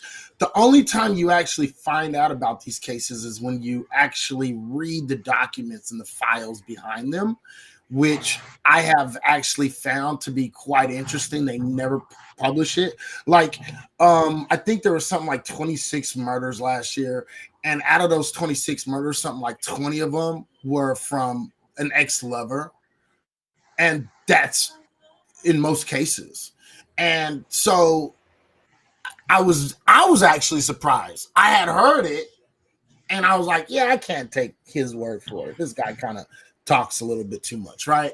And I actually looked it up, and it was actually pretty surprising on how many of these situations were actually relationships that went airy. I was super surprised, actually, because I had always been told, a lot of the hatred, a lot of the attacks were coming from, straight men or women, you know what I mean? And they were being attacked from outside of their group to the inside of their group, as if like hate crime type stuff. And so I was really, really surprised about that. And that's why I wanted to ask. But if you don't know, maybe what I'll just do is I will do another stream and actually show the different cases. That way people can have a better idea of what I'm talking about. Yeah, no, and you gave me an idea too for me to invite an expert and that actually does this as a doctor or from a therapist or psychologist perspective too. So, right. Or maybe that's something we can do as a collaborative project. Down. We'll throw that out there. I'm down. This is why I like these conversations, because then there's moments of like, okay, we can grow from we can do something with this if we really want to. Right. Hey, absolutely. What's up, Carlina? What do you got? Okay, so I am a gay woman, right? And so for me, being gay, there's a lot of women that are abused by their lover, and there's a lot more, and the domestic violence amongst gay women is on the rise. We were talking about that, and I think Rob had actually posted an article on it too. So and I found myself in some situations that was abusive, and it's hard to get out of an abusive relationship as it is. but you know, it's super difficult because women think on their emotions. You know what I'm saying? And so, you know, the other woman would be trying to manipulate, you know, you to stay. Well, You I mean, know, any and so that, it that's so not it a sets off that's a not a hold on, but that's not a the way you're saying it, and maybe you don't mean to be saying it like that. That's not a gay trait. That is a manipulator trait. That is a right, trait from across the board where um, all aggressive like the abuser in a lot of cases is going to go out of their way in order to try to manipulate right, the person in which they're with. So right. But see, though, Izzy, is that okay? Women domestic violence cases gets even more intense because they both think of their emotions, whereas a guy and a woman, you know, it's not the same. And I've been in both. yeah, and I couldn't speak to that one being more, you know, more active. I can't really speak to that one. We could take your word on it. That would be probably anecdotal, and I have to make sure I say that on here because we're not sitting here to say, oh well, you know, gay people are more violent against each other Right. than you know a regular straight Well, couple would be violent on each other. So well, I've got a really good girlfriend now that we treat each other the way we want to be treated, you know, and but I've had some real doozies, you know what I mean? So, you know, I mean, and I've been in domestic violence situations on both sides of the coin, you know, right. and it seems like the gay ones are more intense to get out of and more intense, you Yeah, know. I would rather you, and I get your point. I understand your point, but I don't. Let's not go there. But I do appreciate what you had to say there because, you know, you're that's your personal experience. But I don't want to keep on putting that out there again because Right. I can't back that up, and right now you don't have any information to back that up in documents either. So the thing is what I was just Well, in talking my about. Okay, personal experience. Carlinda, hold on. I have to say this, okay? Again, we have to go and we have to make sure that if we say something that we can pack it up. So, with that being said, we've already acknowledged that yes, there's a significant rise in LGBT domestic violence cases that are going up. Absolutely, we agree. We can show that. We actually showed that earlier, and I would say that you know any situation of getting out of a domestic violence situation would be tough for anyone, no matter if you're gay or straight. So Right. I think that's what we should leave it at because you keep repeating. Oh well, you know, in females, and I can't have you do that on here because we don't. Right. And I understand that. And, you know, I know what I want to say, but it comes across differently. Okay. Well, I appreciate it. I definitely appreciate it. Oh, hold on. What is that? Okay. All right. Yeah. So I appreciate you bringing that up. So we're gonna go on to Okay, so how do I X out of this thing? Rob. Let me see. I think I can. I think I can get it. Hold on, real quick. All right. All right. So again, I don't want anybody. There we go. All right. Okay, so I don't want anybody to feel a certain type of way because I don't want anybody from the LGBT community feeling like we're attacking them in no way, shape, or form. That's not what I'm trying to do in here. Because you know I'm all for LGBT. If that's what you want to do in your private life, go ahead. I don't, you know, it's not my business. I don't really care. You know what I mean? But because who he was, I wanted to make sure that I got to ask him the question. And because I asked him the question, now we're going to be able to do a show. And I think it'll be a good show. You know Oh yeah, that'd be real good. I- That'd be real good because that's the kind of stuff that people need to talk about, because I think it's a huge disconnect between the straight community and the LGBTQ community. And I think it's a lack of communication and a lack of accurate information and a bunch of like media implants where it's putting ideas into both, groups' heads, and Right. no real communication between the two parties. You know what I'm saying? Right. No, abso-freaking-lutely. And that's why, because and we'll get into it when I actually do the show, because I actually have a few more ideas. I kind of have a couple more questions about that whole situation. Like, do you think that it should be, should it be labeled as hate crimes, or should it be labeled as LGBT violence if it is being done by the lover of the person that's being assaulted or attacked, right? And how should we show these to be true, and how should we show them to be false, and shit like that. So, we have to make sure that we have all the facts, you know what I mean? And the lack of telling the truth, and a lot of trying to tie into Black people's movement. Yeah, there is a lot of that. Thanks for having me on. I have to sign off. See you next time. Okay. Hey, Twan, man, I appreciate you coming on, bro. You're always welcome, bro. I hope you didn't feel a certain type of way or anything. They were legitimate questions. I was not trying to attack anybody in any way, shape, or form. That's not, my deal. But thank you for sure for coming on, because you're always welcome. No, look, listen, no, not at all. I'm a very straight shooter. I have to go. I got to go do some things. It had nothing to do with that. Unrelated. But it's so much. Now let me get on camera here and clear this up real quick. Right. But thank you so much for having me, Rob. Thank you so much for being open to me and having me as well.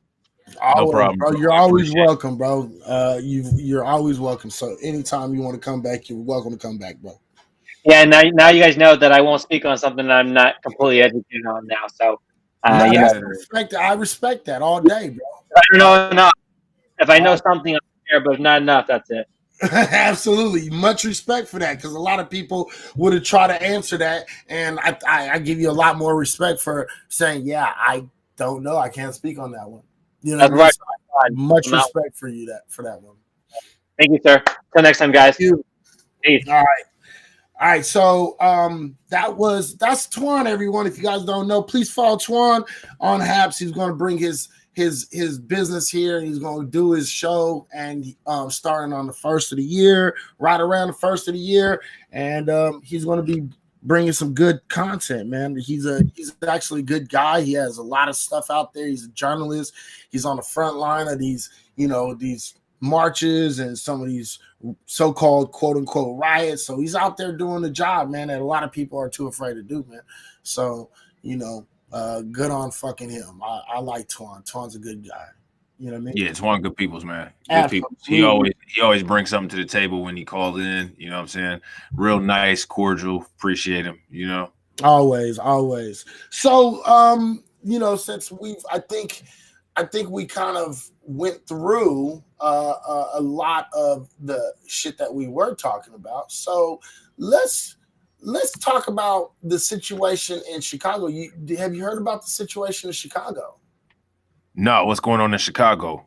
So there was a woman who was actually being raided by the police, and when she was raided by the police, what happened was the police banged in her door and she was naked. Oh, shit. And they handcuffed this woman.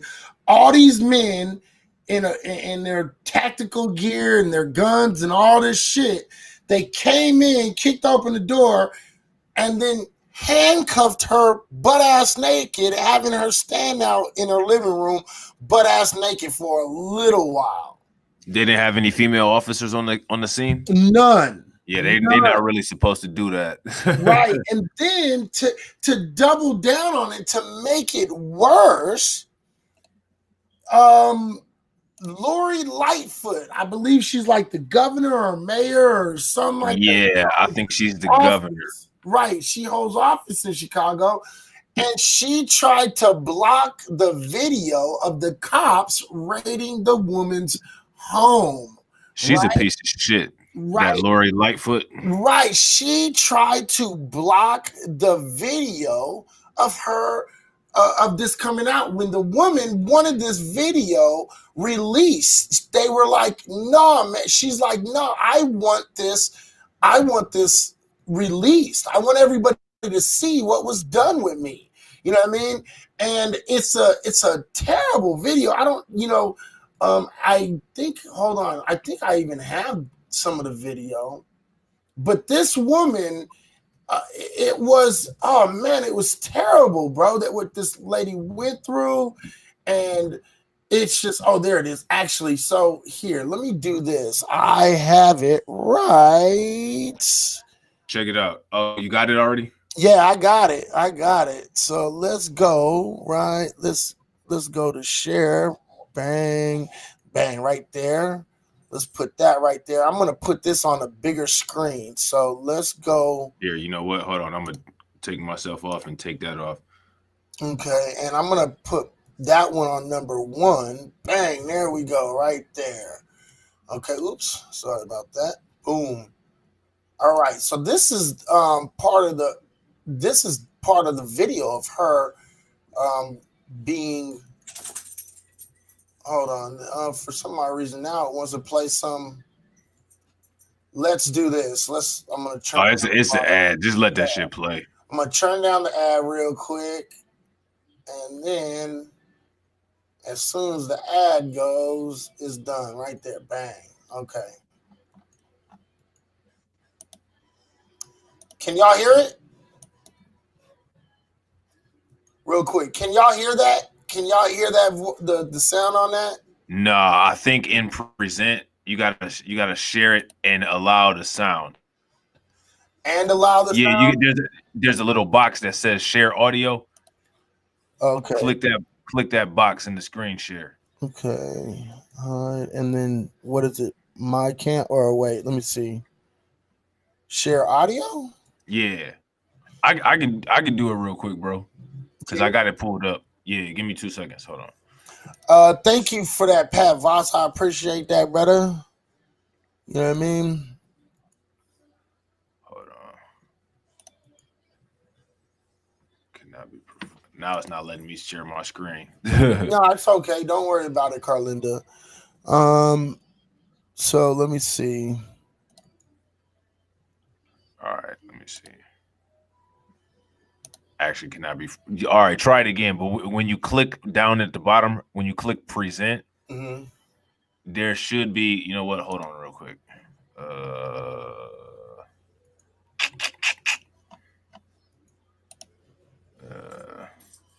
Yeah, there should be a little box. So just get rid of that box that you have right there, unshare, and then start it over again.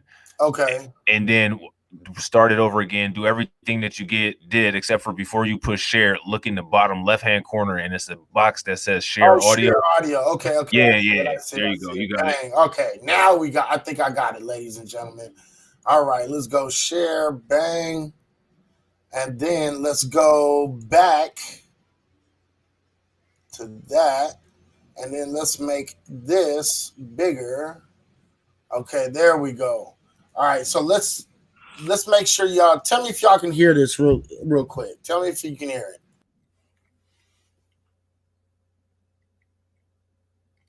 See if the volume is still all the way down, because we can't hear it. You can't hear it still. No, it's all the way up, bro. I hear everything. Damn, that's crazy.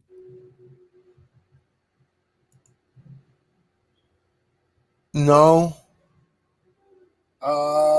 Doom. I don't know what else I can do. Oops. Shit, I didn't mean to do that shit. Hold on. Let's see. There we go. Let me see. Hold on. Program volume. Try it again. All right, let's try this again. We apologize. We'll get this. Y'all hear it now? No? Still no? Nope. Oh, you know what I'll do? I know what I'll do.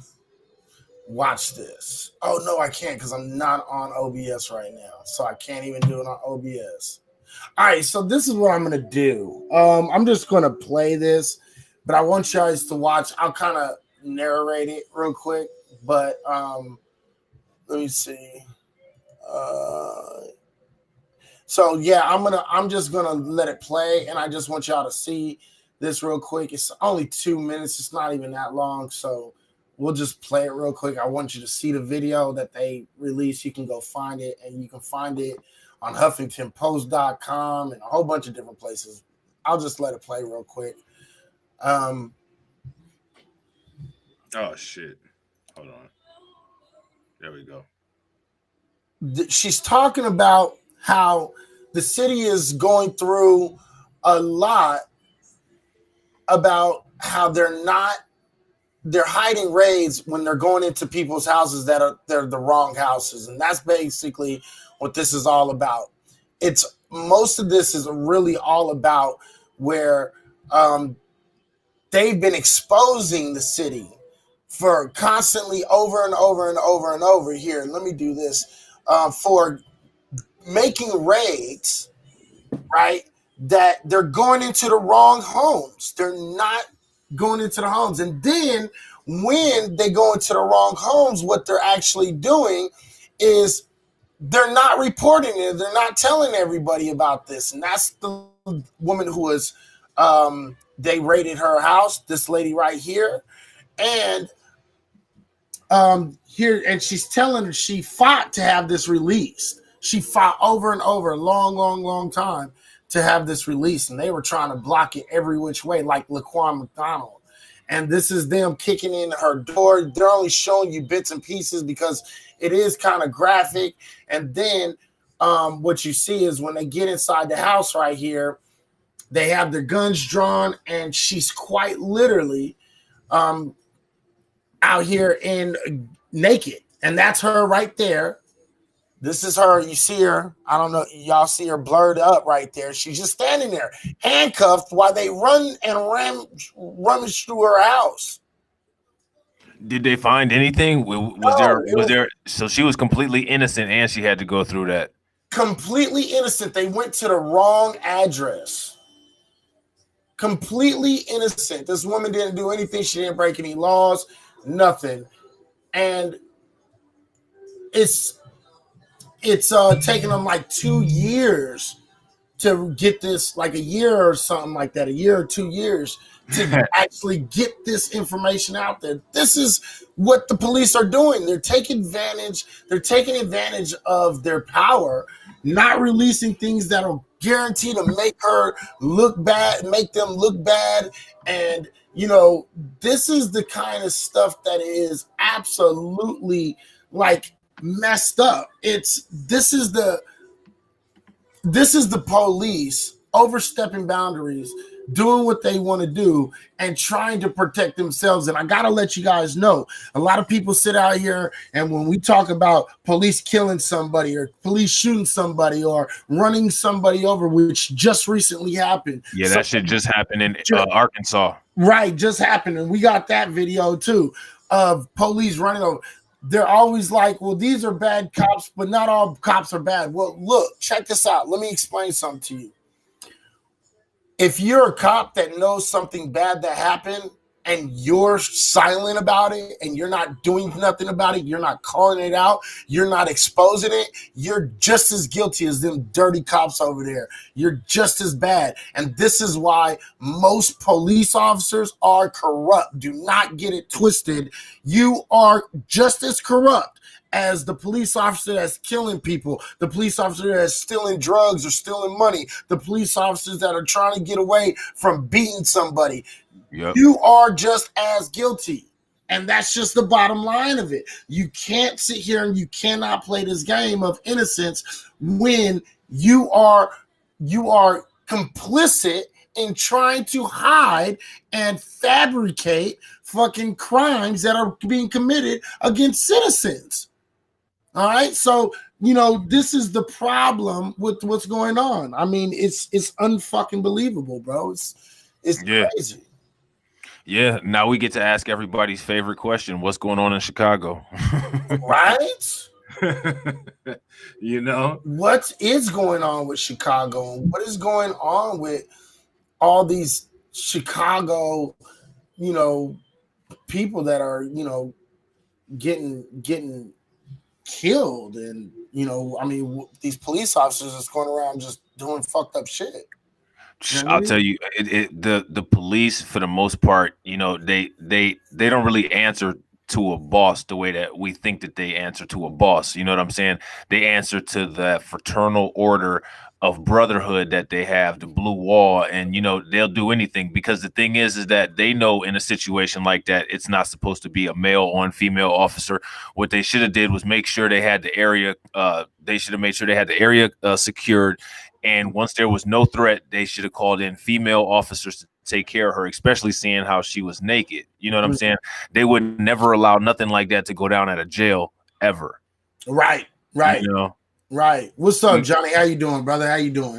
Yeah, Johnny Law. What up, Johnny Law? Thank you for the subscribe also. Absolutely, bro. I mean, this is what we're talking about, accountability. And there needs to be laws that are put in place. And I'm just going to put it out there. A lot of people don't agree with me on this, but, if you don't want to defund the police, then my opinion is you need to hold police to a higher standard than you hold citizens, which means this. If I commit a robbery, okay, I get anywhere from 5 years to life. A police officer that commits robbery should get double the time at a minimum. Yep. If I get 15 to life to double life, even a death penalty for murder, a cop should be held to a higher standard than all police officers. Than all citizens. You know what I mean? At the end of the day, they're taught how to control themselves, make sure that they are in a place where they can control the situation. They have the ability to take somebody's life. You know what I mean? These are the people that we put in charge to make sure that the laws are abided by. So these people should be held at a higher standard, not a lower standard than police officers, than citizens. Police officers should be held at a higher standard. And whatever our price that we have to pay for the crimes that we commit, they should be forced to do at least double the time. That's my opinion. What do you think? Rob, how do you think that we should be dealing with these cops that are doing these things that are illegal? Yeah, absolutely. They need to be held to double the standard. If they're supposed to uphold the law, then you would think that they would have an understanding of it. Mm-hmm. So, they know when they do things that are unethical and immoral, and they have a responsibility to police everybody else about it. So that means that they should be at a higher level of competency than everybody else. Mm-hmm. It's the same thing as if, a doctor or a nurse or any other professional did something. They would either lose their license or go to jail because of malpractice or negligence. Police should be held to the same standard. These motherfuckers shouldn't be getting paid vacation every time they kill somebody, every time they kick in somebody's door. You know what I'm saying? What is everybody going to say about this one? Was this lady resisting? You know what I'm saying? Right. It's the same story every single time. Right. Johnny Law says that's the issue. Not all police are trained like that universal across the country. Well, again, and that can't continue to be the excuse. I'm going to be completely honest. We cannot keep on making excuses for police officers. See, the more we make excuses for police officers, the more that we are actually telling them that it's okay for them to do these things. I don't care if they're mistakes. Guess what? I can make a mistake and drop my gun and shoot my kid and kill him. And guess what? I'm still going to prison. You know what? I can just be playing with my gun and shoot myself in the leg and still go to prison. Yep. Because I fired a gun in a dwelling, in a home dwelling. You understand what I'm saying? We have to understand that if I can go to prisons. If I can go to prison, and thank you for the mic drop. If I can go to prison for shooting myself in my fucking leg, Okay, a police officer, and that's clearly an accident. I'm not going around shooting myself in the fucking leg. Okay, then a police officer should go to jail for fucking accidents too. Okay. Yeah, absolutely. I mean, it's flat out negligence. Right. So check this out real quick, bro. I got something that I wanted to see if you could pop up on the screen real quick, because for whatever reason, it's not letting me screen share. Okay, definitely pass that my way. What's up, Los Gatos? How you doing? How you doing? How you doing? Who comment? Who's deleting comments? Yeah, I'm looking at that. It keeps saying the comments getting deleted. Who's deleting comments? It might be glitching. You think it might be glitching? Yeah, that might be what it is. That was the second comment that got deleted. Yeah, it deleted Pat's comment, then it deleted whoever that was. Yeah, please don't, What did you send it on? Messenger. Okay, let me, because I don't think I have my messenger. Boom, boom, boom, boom. Hold on real quick. You know what? Let me see. Hold on, here we go. If you can, there it is. There it is. See? All righty. Let me see something. All right. There we go. We got Durante in the house. What up, Durante? What up, Durante? How you doing, brother? All right. Go ahead and put that on the high one. Let's put that at number 1. Uh-oh. All right. It said excited delirium. Let me open that a little bit more. And all right. It says excited delirium, the controversial syndrome that can be used to protect police from misconduct charges. Excited delirium was mentioned on the death in the death of George Floyd and Elijah McClain, but some in the medical world are skeptical it's actually a condition. So explain what this is about, since I know you've already read it. Yeah, so basically what this is about, I don't know if anybody is familiar, but there was a young man named Elijah McClain, and he was from Colorado. And basically what happened was, look at it, that's him right there. He was like a 23-year-old kid, I want to say, and he was walking to the store, and somebody decided to call the police on him. Now, in the police call, the person who called actually said that this dude was not a threat and that he was behaving real odd. You know what I'm saying? Which I don't know what behaving real odd means. And I don't know, I think he might have had like a ski mask on or something like that, which, it was in Colorado, and Colorado is freezing cold. So it's not. Also, he was already known in the neighborhood, and he always wore that ski mask. And he always wore the ski, and everybody also knew him in the neighborhood as a good kid. He was a real nice dude. He was like a yoga practitioner.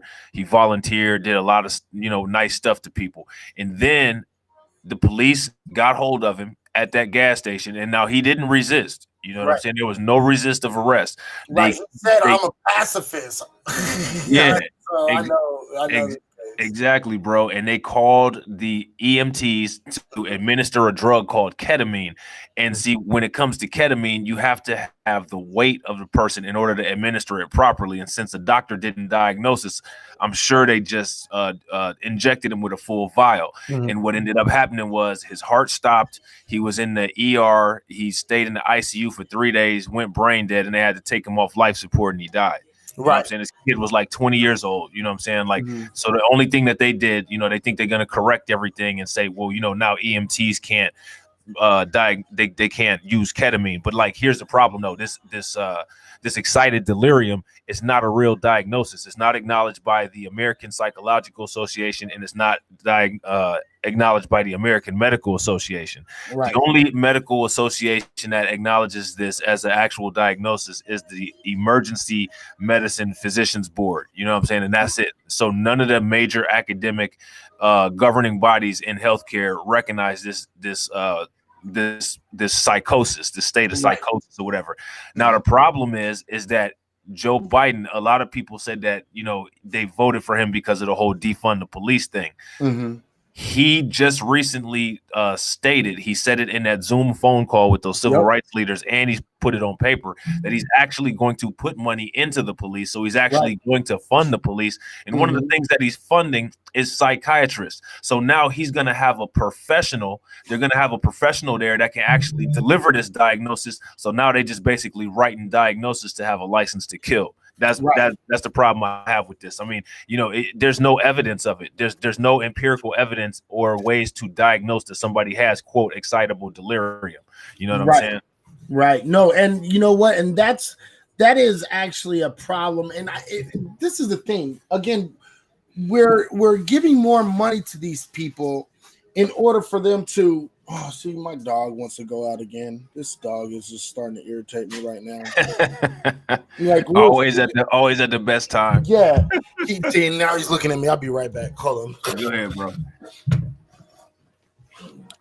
So yeah, this whole situation was crazy. You know what I'm saying? And the thing is that it sounds so far-fetched that a lot of people don't even believe that this actually took place. I had actually called in on Periscope to a scope, and I was discussing this with one of the people that was, you know, the broadcaster, and everybody in the comments was like, "Oh, you know, you're making this up," and blah blah blah blah blah. And I'm like, "Nah, all you got to do is just Google this kid's name. His name is Elijah McClain. You know what I'm saying? He's from Colorado."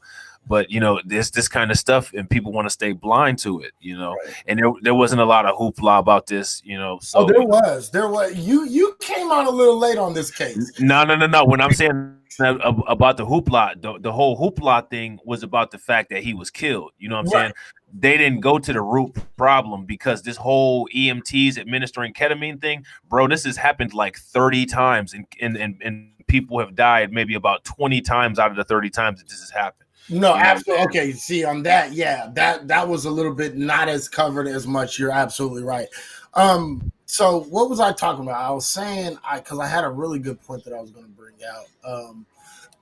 While I'm thinking about it, let me read Johnny Law. Johnny said, "I'm not excusing it, Izzy. I agree in principle with you.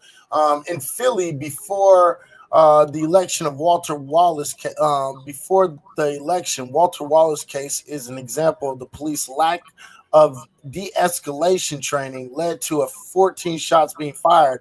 As the family lawyer said, to a hammer, everything looks like a nail. And that starts with training in the academy for new officers." Yes, I would agree with you, but I would also have to disagree. And the only reason I would have to disagree is because today we have a lot of pussy cops. Let's just be honest. I'm not the biggest fan of cops, but I also don't like to talk a lot of shit about cops either, because, you know, I'm seeing a lot.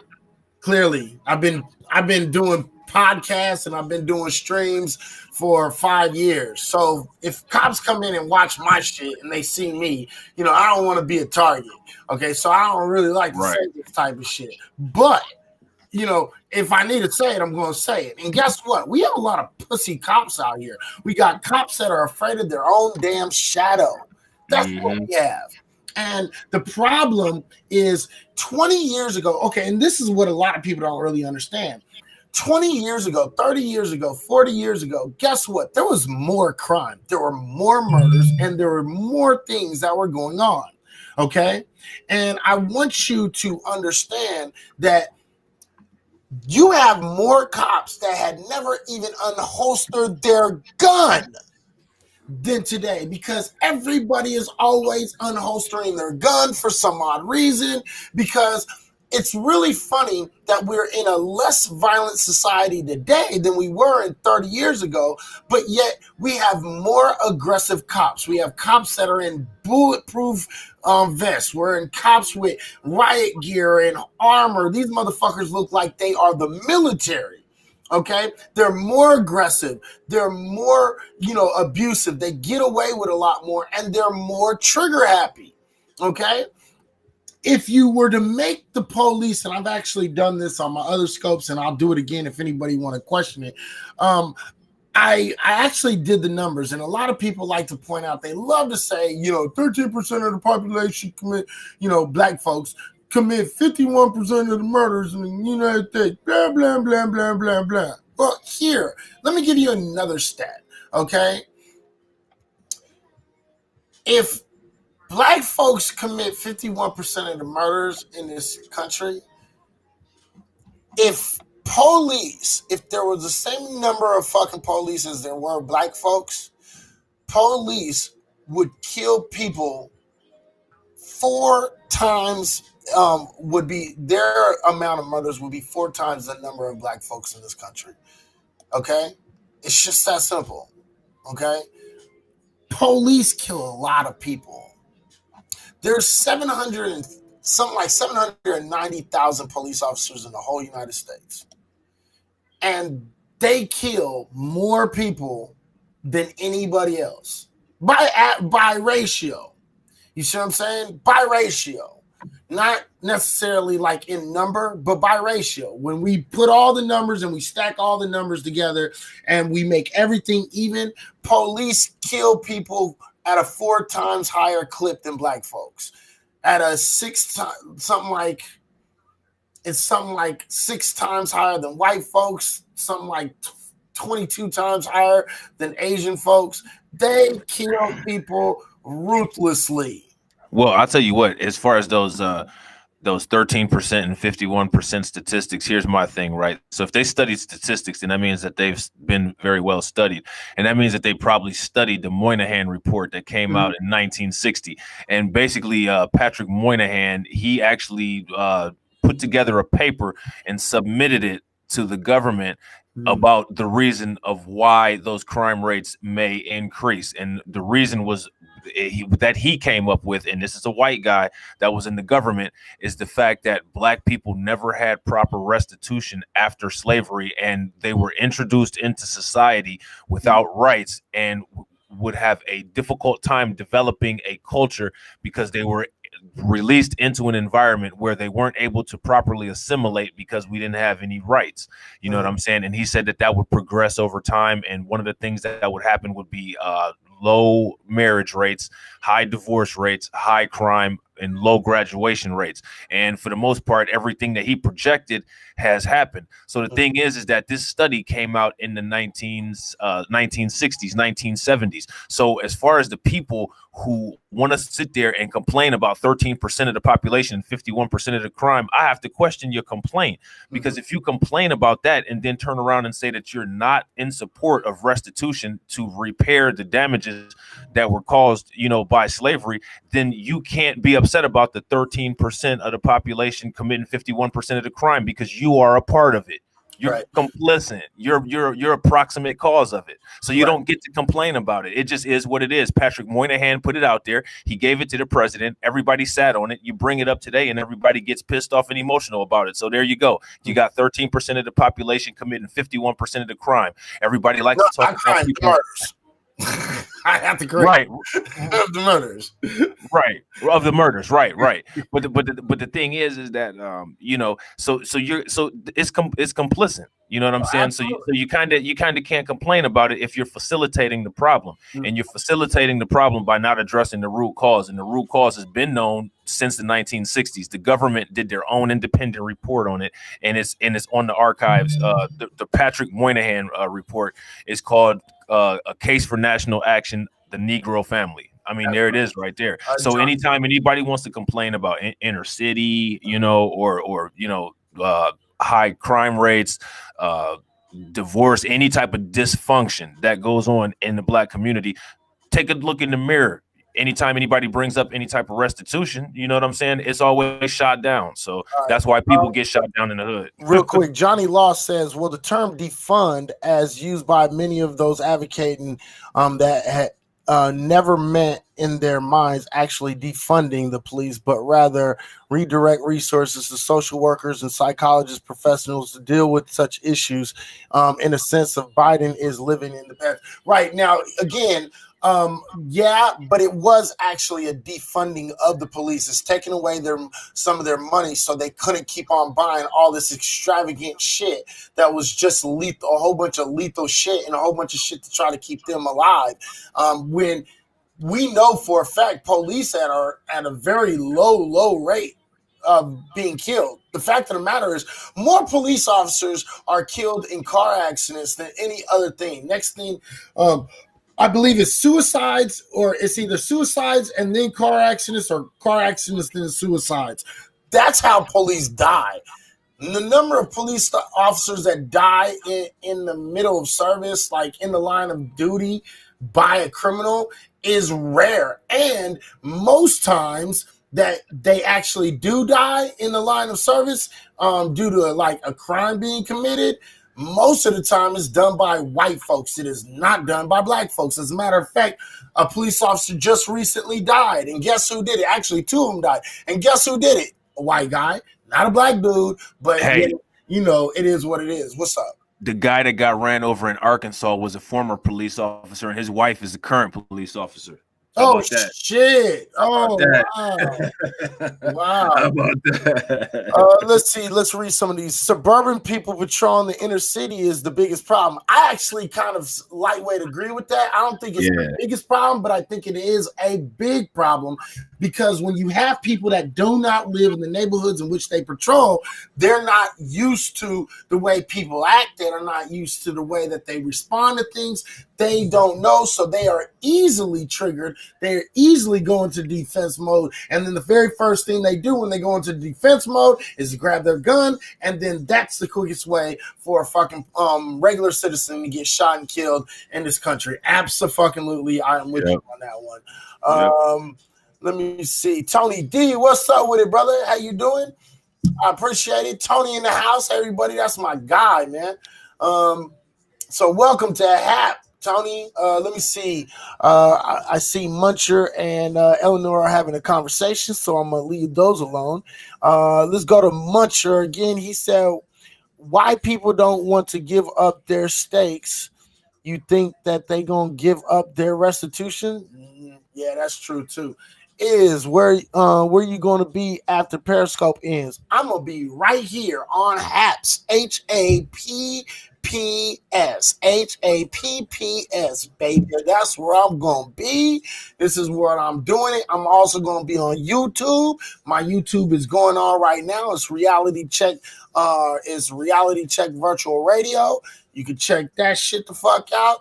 I'm going to also be on, I'll be on iTunes soon, because I'll be recording shit. So I'll be on iTunes, and you'll be able to hear it on iTunes also. Okay.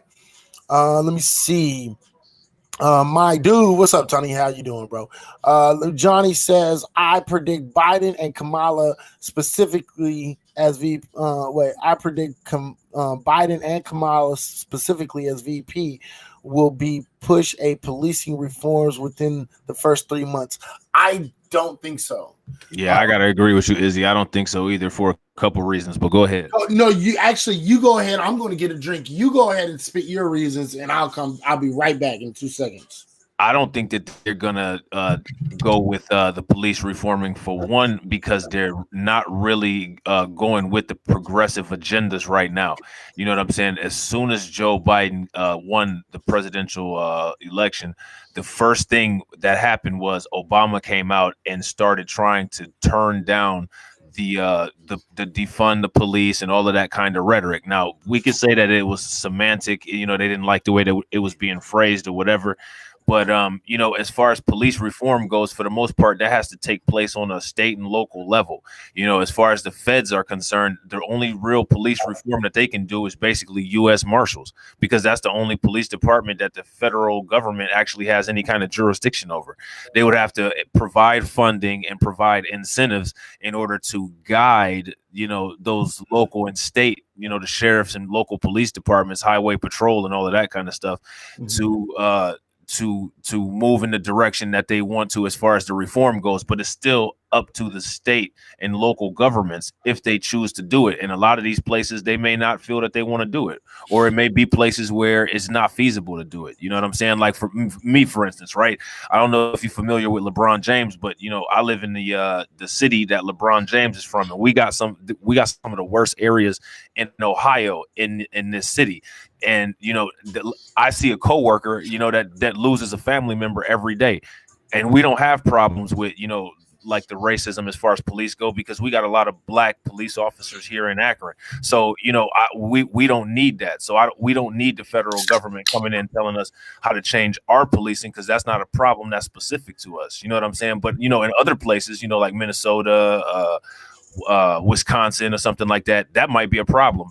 You know, something like Colorado with this kid here, Elijah McClain, is definitely a problem. You know.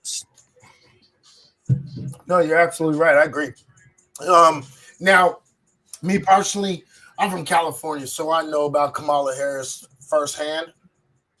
And I personally am just the type to... I know who she is as a woman. I know how she is as an AD, and I know that she always supported police. She backed the police.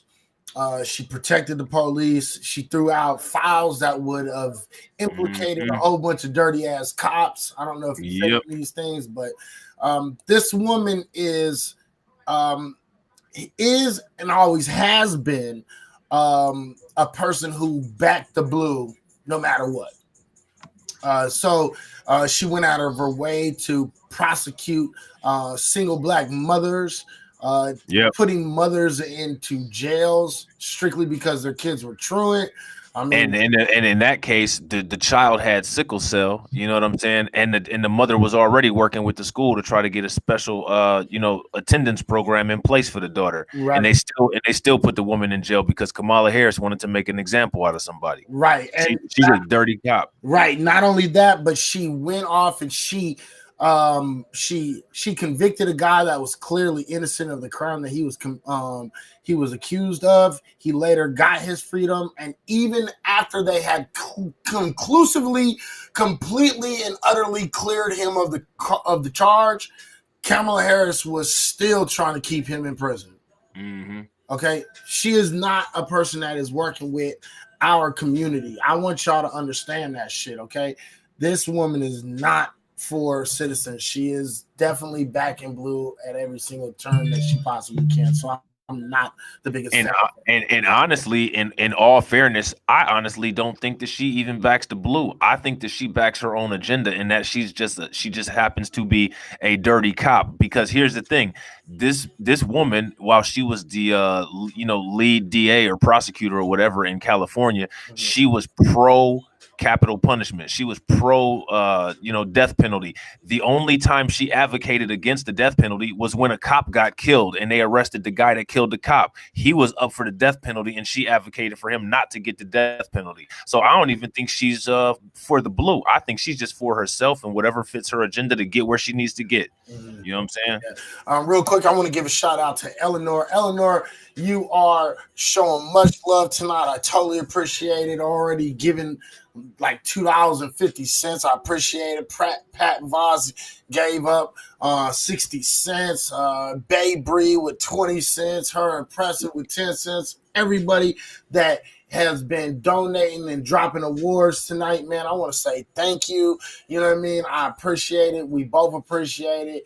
You know, just lets us know that you're enjoying what we're bringing to you. And, you know, please make sure you keep on supporting me, Black Rob, I should say. I was really good.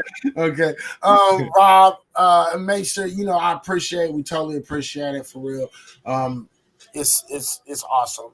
Okay, so no, and I'm actually with you on that. Like a lot, I'm not a big fan of Kamala, and I've never been a fan of Kamala.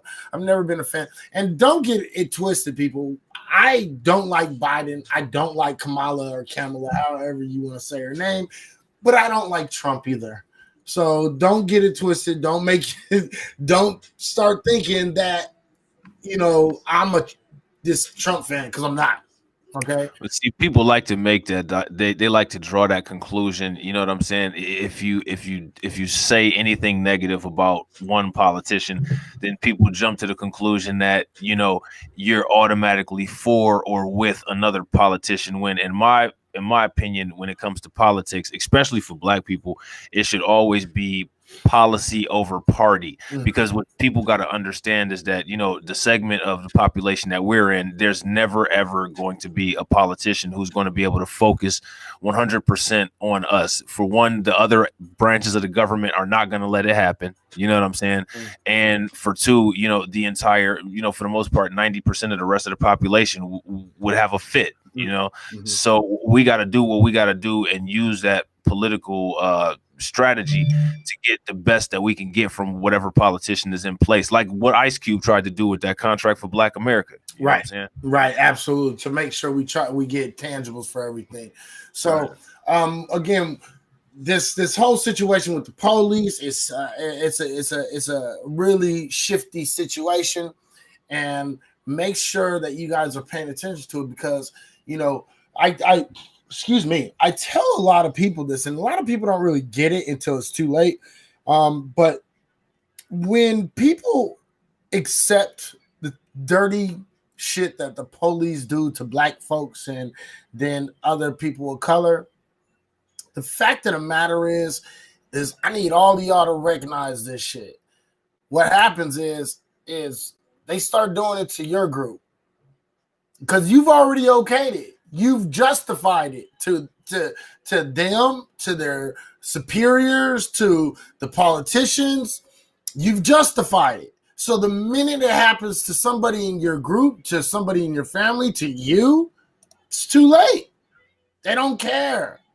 So make sure, you know what I mean, that you're understanding what side you're on. Even if you agree and you support police, you have to still make sure that they are held accountable, because if you don't hold them accountable, then when it happens to your group, to the people in your neighborhood, you won't have no argument. You won't have nothing. You will be stuck out there, and not only will nobody be trying to, you know, have your back because you were back in the blue the whole time, but on top of that, you're not going to get no kind of justice, because you've already said to them and to the politicians and everybody else, no, it's okay if you do that. Go ahead. You see what I'm saying? Right. So, and what you're talking about, that's what happened in the case of that one dude. I think his name is Jonathan Price. You know what I'm saying? Yeah. You don't hear anybody talking about him, and that's one of the reasons why, because he was on that bullshit. Right. And that's a Black man too. This is a Black man. Yep. Right? Bryce was a Black man. It was killed by a police officer.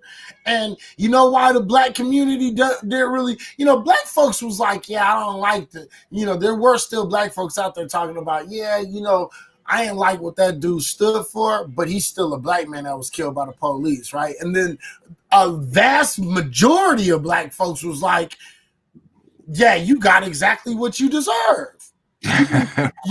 You've been sitting on this rah go cop shit for all this time, talking about cops won't kill you if you just follow direction. Yeah, look where the fuck that got you, homie. You know what I mean? 6 feet deep. That's where that got you. They killed his ass while he was having a seizure. Having a seizure. You know what I'm saying? That's crazy. That's crazy. That's Muncher, you couldn't go do that in USA because everyone armed seems so fucked up to us in the UK. Yeah, you won't ever see unarmed police officers because they have to be able to, you know, keep people from doing crazy ass shit, because we have the right to bear arms. You know what I mean? Right. So it is what it is. So, you know, I think we've hit this pretty well for tonight. I do have kind of one more thing that I kind of want to talk about. You think you got a few more minutes, bro, or what? Man, what's up? Bring it. Let's do this. Okay, so how you feel about the stimulus packages and the stimulus that they're talking about so far? Listen, what's that reverend's name? David Olstein. He got, I think, $4.4 million from the stimulus package. I feel some kind of way about that. That's how I feel. Yeah. As a matter of fact, yeah. I feel some kind of way. Just in case you do. Oh shit! Oh man, what the fuck? The fuck happened? Oh, there we go.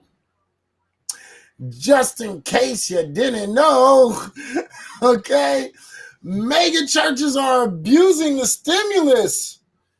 Okay, this is problematic, ladies and gentlemen. Listen, I want y'all to understand something. I am big for a stimulus. They're doing it for every single other country. They're doing it, the UK is paying, their citizens. Australia is paying their citizens. Ireland is paying their citizens. Everybody's paying their citizens to help them get through these times. America is the only country that is not paying its citizens. We are shitting on ourselves, right? This what Thomas Sowell said will happen when you try to do stuff like this. The wrong folks get it. Right. Well, Thomas Sowell was right on that part, but he didn't mean. I do hope you understand how, he was not talking about this type of shit. I hope you understand that he was not talking about this type of shit. He was talking, the way he was talking about poor black folks who get their fucking money and then waste the money. That's the way he was talking. But nonetheless, the point is valid when, he wasn't talking about business. Okay. So I just want to make sure that distinction is out there.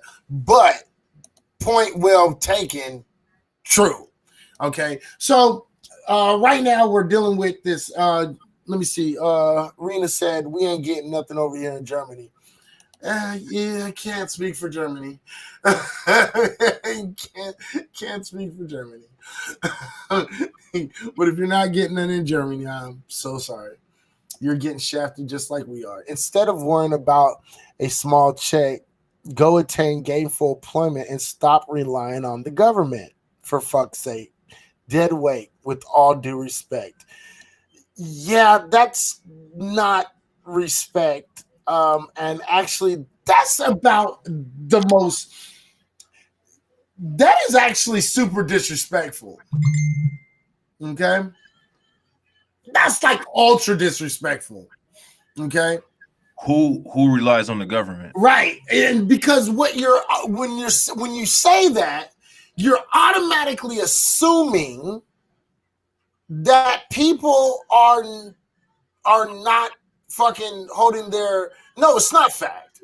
Wait. I'm assuming that he's talking about those white women who rely on the Title IX laws to allow them to use, the minority status for employment opportunities through affirmative action. That's who I'm assuming this dude is talking about. Right. I'm probably. Now, this is somebody from Periscope, so I can't really tell who they are. But don't worry about it because I will. I'll find out who it is because I like to know who I'm talking to. I'm not going to lie. I like to know who I'm talking to. And I don't want to just assume anything. Okay? I don't like to do that because that's just wrong. Okay? So in a New York minute. Oh. This big old tractor. It's a troll. And it's a troll with my face on. So it's, you know who it is? Who is it? Big old tractor, that's who it is? Yeah, that's what it said right here. Let me see. On Amazon Music. Oh, it's some white woman. This is some white woman that likes really bad music. Okay. Oh. So yes, now we meet again. Yeah. So check this out.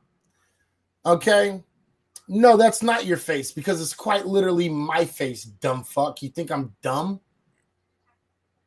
Okay. So check this out, little Miss White Lady. Okay. Let me break some shit down. See, when you sit here and you say stupid shit like that, what you're doing is you're automatically assuming that people that can't pay their bills right now are people that don't work. That's number one, which is wrong. Okay, this is why there's fucking super high unemployment rate right now is because people are let off. Okay, so at the end of the day, okay, at the end of the day, and don't get it twisted, because if you keep on trying to play your games, you don't have to be in here for very much longer. So if you want to keep on fucking playing and, you know, smacking your shit, keep on doing it. Okay?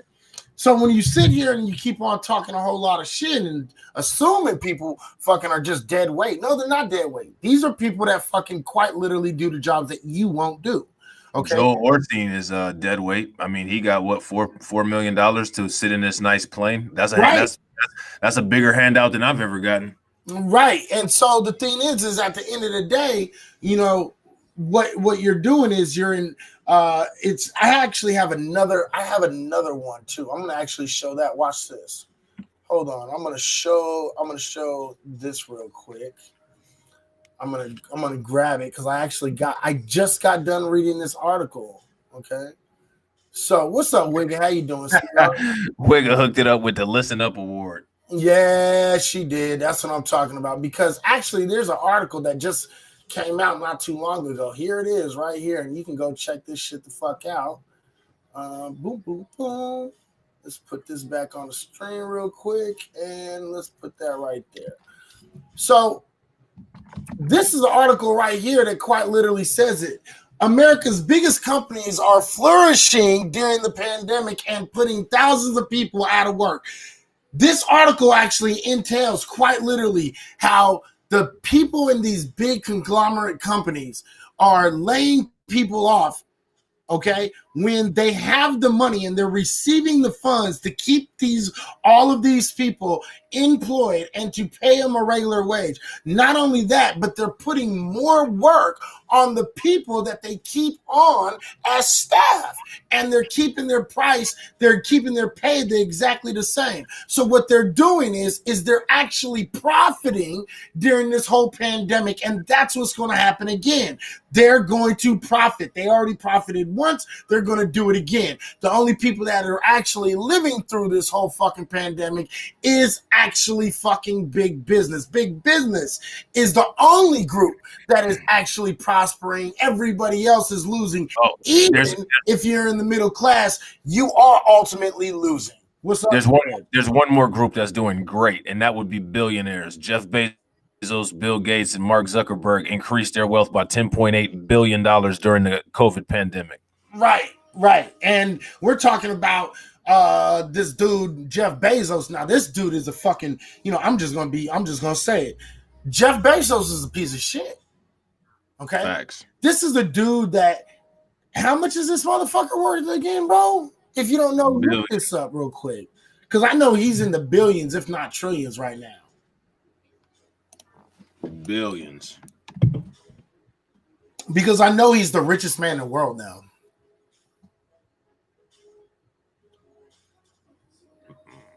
Let's see here. We can thank you for that. 200 billion. It was 200 billion. And that was in August. And that was in August of 2020. So he's worth more now. It looks like let me see. Hold on real quick. Oh, look at this. So actually, I'm gonna send you this. You should actually put this up on the screen. Hold on. Yeah, go ahead and send that if you can. The fact of the matter is Jeff Bezos has enough money. Okay, he has enough money. I'm gonna put that up real quick. Bang. This chart shows how the four of the wealthiest men in the U.S. got $229 billion richer in 2020. Okay, this is Yahoo News. This is a very kind of a right wing. Yahoo is pretty right wing, to be completely honest. And so you can go read this, right? And we all know that all these guys got rich because of the pandemic. Okay, I've actually seen this article. And so, like, the thing is I want you to make sure you understand something, that the only people that are fucking losing is us. Jeff Bezos can quite literally pay each one of his workers like $30 an hour, which they deserve to. Let me add, okay? $30 an hour he can pay him, and that won't stop his money at all. Okay, he can he can start people at $20 to $25 an hour, and he would not lose anything. But you know why he only pays but $12 to $15 an hour? Because Amazon has one of the highest turnover rates out of all the companies in the whole United States. Okay, I don't know if anybody knows about turnover, but turnover is quite literally is when somebody quits or get fired and they are always replacing it with somebody else. The fact of the matter is this dude goes out of his way to just fire people. He wants people to work for him for between 6 months to a year. He works them into the ground, and then they find a way to get rid of you. Quite literally. And that's to decrease costs. Right. That's exactly what it is. It's to decrease costs, because if you can get them to work for about a year, work them to the bone, right? Most likely they're not going to get injured. You usually start getting injured after about a year or so working for a place. Usually you won't get injured in your first fucking year of working for someone. Not only that, but you'll go out of your way to go into work when you're sick. You try not to fucking miss time, days, anything like that. So what he does is he works you to the bone for the year, and then he tries to fucking get rid of you, because it's going to end up costing him more money. Why? Because they offer things. They offer different plans after a certain amount of time. So if you worked it for a year, you'll get this. If you work there for 2, 3, 4, 5 years, you get all these incentives. He doesn't want to have to pay out those incentives. So he keeps on turning them motherfuckers around. Then what you have is you have a whole bunch of immigrants who are, whether they're legal or illegal, he gets a lot of people that like fresh, brand new citizen immigrants or people with work visas. What he does is he pays them, works them to the fucking bone, and that's how it replaces everybody else. So then American citizens start getting fucking screwed over, because if they start getting worked to the bone, they stand up and they bitch and they complain and they start to riot and they start to do this and they start to work together. They start to make up 51% of the murders. You heard it, right? Motherfuckers get mad. Right? Then there's problems, and the thing is I actually worked for Amazon. Right? I used to work for Amazon. I used to fucking do management over there. So let me explain something to you guys real quick. And I'm telling you this out of experience. The fact of the matter is this. Amazon will quite literally fucking do everything in its power to make sure that you don't start a motherfucking union against them.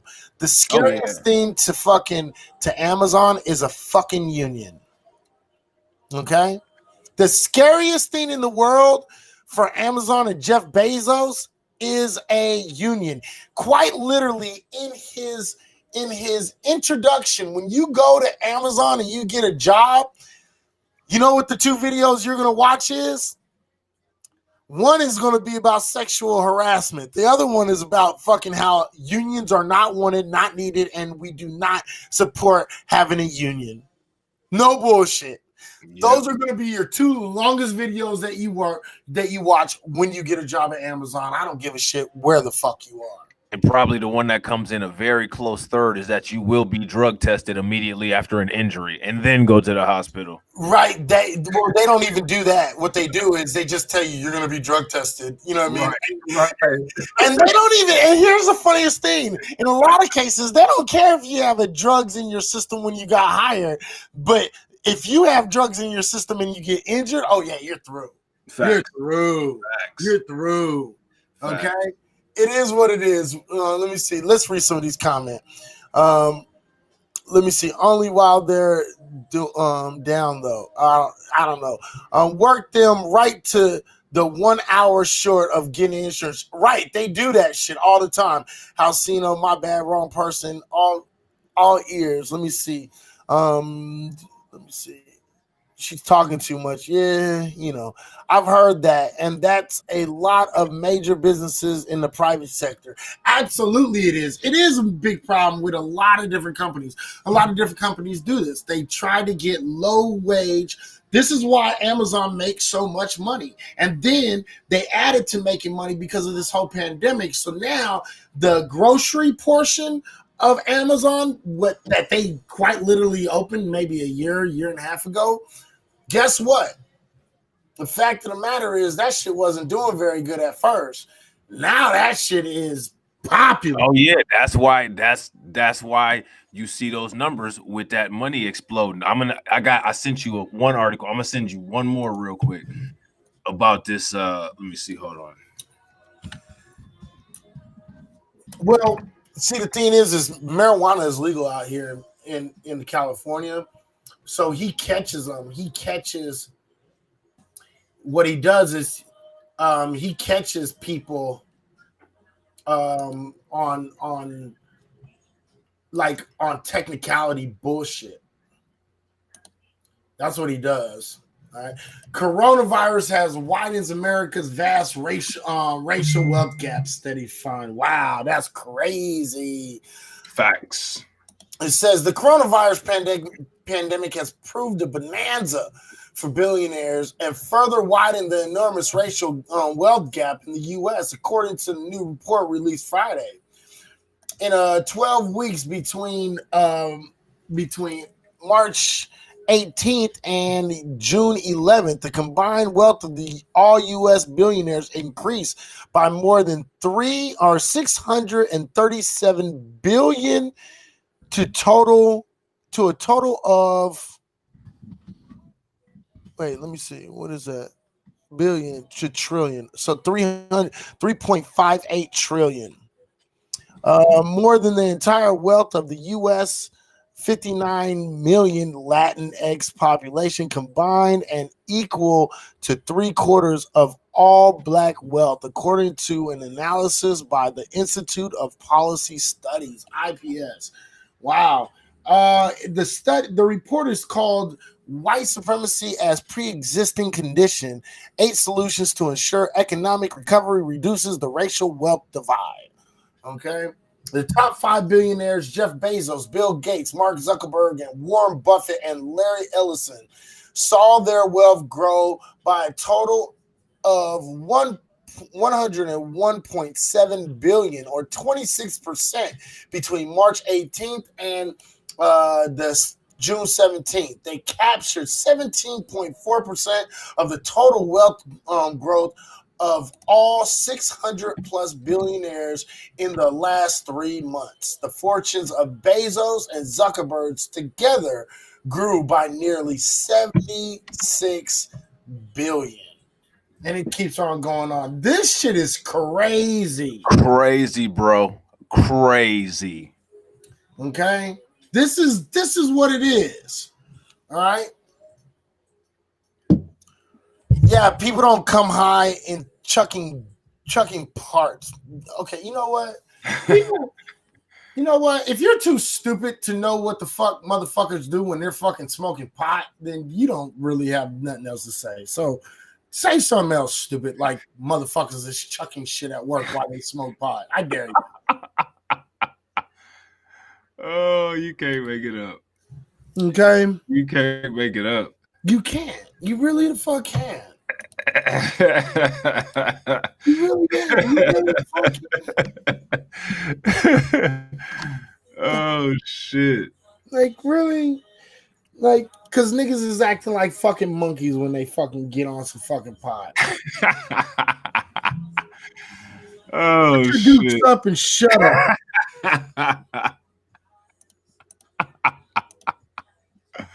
Oh shit. Oh my god. Wait, hold on. Oh shit. Oh shit.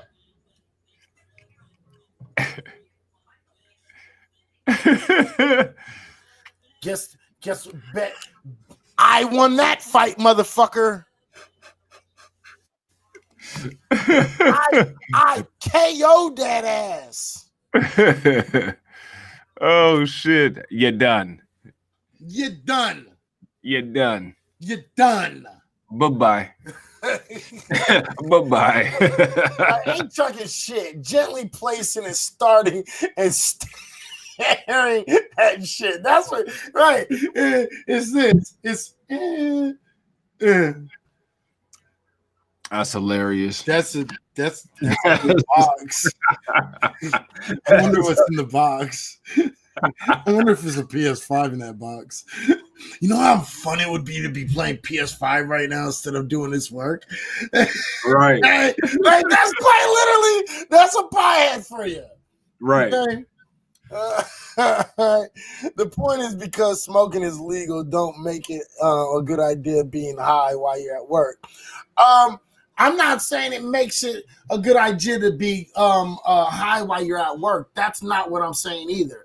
But the problem is this: when you smoke pot, just because like it stays in your system for 30 days. So just because, like, let's say you get injured at work, right? You could be completely sober. You get injured at work, they take a piss test, and guess what? You have pot in your system. It doesn't mean you were fucking high at work. You see what I'm saying? It just means you have pot in your system. Okay? Now, and that's the little slippery slope. See, and this is what I'm talking about. Like, a lot of people don't understand that. You know what I mean? It doesn't stop you from being able to perform because you smoke gas. It doesn't either. You know what I mean? As a matter of fact, like, and the thing is everybody smokes pot at fucking Amazon. Like, let's not get it twisted. Like, niggas be outside, like, during lunch, because you only get but a 30 fucking minute lunch in a 10-hour day, right? And you niggas be out there smoking fucking weed, talking about, damn, my fucking knee hurts, my joints hurt. You know what I mean? So they smoking weed and CBD outside while they fucking eat their lunch. All right? Because a lot of people don't realize how much, like, you actually have to put in some, like, work at what's it called, at Amazon, man. It's not easy doing work at Amazon, man. I've seen it. I've seen old men walk at least like 10 miles every fucking day, and they working 10 hours a day. That's like a mile an hour because of how big the fucking Amazon place is. I be watching these motherfuckers. You know what I mean? So, right. Like, they're doing work. Then on top of that, you got to keep a rate, and if you fall underneath the rate, that's your ass. That's your ass, man. You know what I mean? They don't put you at a different motherfucking different position if you're just not doing well. They just fire you. They're like, yeah, whatever. Fire them. You know what I mean? Like, you really have to be on your toes for 10 hours a day. You know what I mean? That's just what it is. How much a manager get paid at Amazon? It depends on what kind of manager you are. You know what I mean? Usually it's between $19 and $22 an hour. Okay. We got Wigga showing love in the super chat. We about to get to that $20 goal. You know what I'm saying? We about to get to that $20 goal. That's what's Are we almost at the $20 goal? 80%. Oh, suck it now. Shit, I'm changing that goal to $100. Actually, you know what? You know what we should do? Actually, next show, change that motherfucker to $200 because I want to get to the goal of where you can actually take that shit the fuck out. I want to see how quick they are about doing that shit. Right. You know what I mean? I want to see how fast they can do it. We got Mikey showing love in the super chat. That's what's up. Good looking out, Mike. Mad love. I appreciate it. She said, I want a refund. You know what I mean? Sorry, no refund, yo, no refund. Hurry up and buy. No refund. That's hilarious. How's Haps? Izzy? I like it, man. I'm really enjoying it. I like it. I like the way that I can multi-stream for different places. Right now, I'm on we on Periscope and we're on Periscope and YouTube. I'm really enjoying it. It's cool. He said, about to cop that dub bag of reefer. You know what? I don't smoke pot no more. But if I really wanted a bag that bad, I would just go steal some from my daughter, nigga. You know what I mean? Like, fuck her, dude. Like, she can fucking give me some goddamn weed, nigga. She can kiss my ass, nigga. Yeah. So, it is what it is. I think it's better than Periscope, bro. I think this is Periscope 5.0. Facts. You know what I mean? Tony D, thank you, brother. Thank you for the super clap. I appreciate it, brother. Tony D appreciate showing it. love. Shit. Come on, y'all. We at 85%. All it takes is what? So we at 85% of 20. Man, we just need $5 more and it's a wrap. Oh, there it is. $5 more. That's $1 from each person. Y'all can do that. I feel you. I will be broadcasting my art on here at some point. If you like art and talk, you should join me. I will definitely join you, Mike. Look, I'm gonna follow you right now. I'm gonna subscribe to your channel with the hamster playing cards. He better be playing motherfucking Texas Hold'em. Izzy, when is racist school begin? Racist school will begin. That had to be Wigger. Was that Wigger? Yeah, that was Wigger. I was about to say that had to be Wigger. Yeah, racist school actually will begin pretty soon. Like I said before, I was like right there and almost done with everything on it. But what happened was this stupid ass pandemic started fucking happening again, and then all of a sudden there was grumblings all throughout California. Oh, we're gonna close it down. We're gonna close it down. We're gonna close it down. So I had to go out and I had to make sure that I had the bag before all this shit. Yeah. I'm teaching a class, bro, about the history and the evolution of racism in America and how it happens and how it affects us today. So yeah. You know what I mean? So that is actually class. So I got a question for y'all. What's up? Did y'all hear about the green COVID passport? The what is it? The green COVID passport. What's up, Rockin' America? What's good, bro? I have it. Ask Wigger when she gonna cut that tail. Wigger's not gonna cut that tail, but when she come visit me, I'm gonna cut that goddamn tail off for her. Check that out, what I just sent you, bro. Okay. If y'all are in here and y'all are enjoying this broadcast, please do us a favor. Check out those messages up top. Go smash the likes on those videos over there on YouTube, on Reality Check and Blacklight Revelations. And share this out. If you're on Periscope, retweet it. You know what I'm saying? Let's get this popping. Anybody that wants to call in and join the conversation, please do. And in Israel, believe it or not, I just saw it. I'm putting it up. Oh, you good, bro? Believe it or not, they have now created a passport that will show if you got a COVID-19 vaccination, and it allow you access to restricted areas. What do y'all think about that? COVID passport ID. Yep.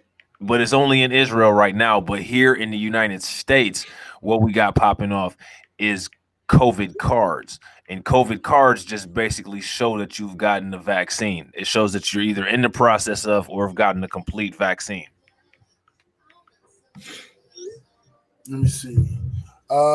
I'm gonna have to jump off. Have a great day, Mikey. Have a great day, man. All right, Mikey, take it easy. Great to have you, bro.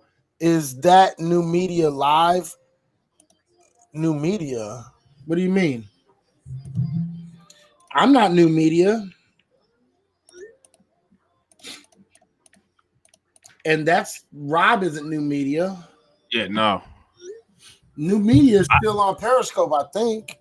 I haven't seen new media around. Yeah, it's like the adults vax card. You'll need it to do things. That's what she said. Yep. What is it so far with pros and cons from HAPS in you? Is in your use so far? Okay. Pros and cons. I'll just do this real quick because we're kind of talking about something else, but pros and cons. Pros, you can post everywhere and like everywhere that's like important to post, you can post multi-stream at the same time. You're actually getting a dashboard in this that actually usually would cost you money. The bad things about it, I don't know. What do you think is bad about this shit? The only thing that I think is bad is that it's kind of glitchy, and the only thing that I think is another thing that I think is bad is that they don't have the streaming codes like just available where we can get the streaming codes.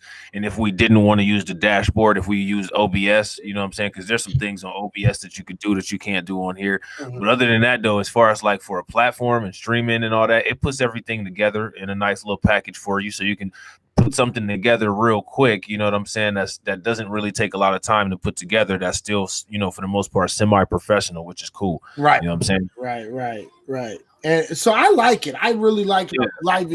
I'm liking the dashboard. I'm liking the way that we can deliver the information. It'll be a very positive thing in the future. And if you're going to stream, I suggest you fucking come here, and you know you'll be able to stream everywhere. Okay. So you know it is what it is.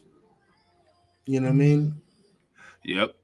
I like it, man. I like it. I especially like this dashboard, though. For real. This got to be probably like the best thing because it's just easy to work with. I'd say so far because this is our second or third stream. Right? Third stream. Yep. Third stream. This is our third stream, so we're just kind of like getting used to it. Oh, look at that. Listen up, award. That's what I'm talking, Wigga. I appreciate you. Wigga showing love tonight. Everybody in the comments, man, give Wigga a round of applause. Show her some love. Show her some love. Long time homie. Yeah, Wigga is doing it tonight, man. If you guys aren't doing what Wigga's doing, you guys are losers. No, I'm just joking. Look at that. We had 95% of the goal. So all we need is $1 from 5 people when we're there. Oh, there it is. There it is. $1 from 5 for cigarettes. You don't need to be smoking anyway. As I take a hit of my vape. Right. As I've been puffing mine the whole time. You know what I'm saying? Smoking is bad for your health, man. All right? Facts. Don't smoke. Oh, y'all people, stop smoking. All right. But anyway, let me see. Okay, so we've kind of been talking about this. Okay, let's talk about the stimulus. Let's get back on track, bro. Stimulus, real quick. Super hard. That's what I'm talking about. Rena coming through. All right. Good looking, Rena. Appreciate it. So the stimulus that they're talking about giving out is like a measly $600, right, to each person, right? And then they're talking about giving $300 extra on $300 extra, right, on unemployment benefits per week. Okay. Hey, my brother, who is that? I don't know who you are, but what's up with it, bro? Mickey Knox just subscribed. Thank you. And so check this out here. I got you as far as that stimulus go. Right. Thank you. I appreciate it. Yep. I actually know what they're doing by heart, but you know, it's good to always have it in front of you. Right? Facts. Yeah, it's always good to have it in front of you. Facts. Right? No, actually, they were trying to force people to get people to take the vaccine for $1,500. Yep, in Alabama. Right. They were trying to coax black folks into taking the vaccine for $1,500 and shit. All right. So the Republicans, they're talking about expected to be $600 per taxpayer. That's it. And then, even though Donald Trump was trying to push $2,000, and then one of his reps came in his ear and was like, "No, don't do it, don't do it, don't do it." You know what I mean? And let me see. Also, as far as a series of phone calls, let me see. Let me adamant about shooting for tomorrow at midnight. Let me see. That's the one. So the checks are included. The package eligibility would be the same as the CARES Act. That means stimulus if you make above $75,000 per individual, or $150,000 per year for a couple. Okay, so you can't make over that much money, otherwise you're not going to get a stimulus. Let me see. Head of household, you must have filed head of household, and you have with one child. Okay, let me see. Then on top of that, they have a whole bunch of money for. Oh, this didn't go into it, but they're giving a whole bunch of money for. They're saying for vaccines and shit like that. Then they're gonna keep on the rent mandate, where basically, if you've been getting, your rent put aside, that's going to be extended. Also, they're talking about the PPP, right, which is the program to make sure that employees can stay getting paid. That's going to be a part of it also. But those restrictions are going to be actually harder to get. The reason why is because there was a lot of people who took advantage of the PPP during the CARES Act, and people was getting broke off. People who didn't even have businesses, they were getting literally broke the fuck off, like $5,000-$10,000 on top of their stimulus. And so now they're doing it where you have to actually apply for it, and you're not applying for it through the SBA. I think part of the program is SBA, and then you have to put in another account for certain banks that they're giving out the money for. So it's really, but that's where most of that money is going to. Most of that money is going to businesses again. Joel Orstein got the whole damn stimulus with his greedy ass. Oh, yeah. Scientology is getting a big old check this time, too. Are they for real? Yeah, no bullshit. Scientology. Yeah. Wow. You know what I mean? So sorry about that. What?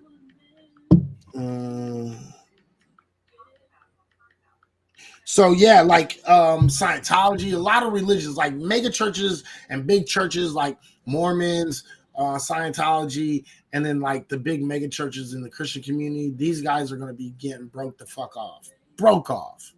Nicely. Yeah, fat chicks.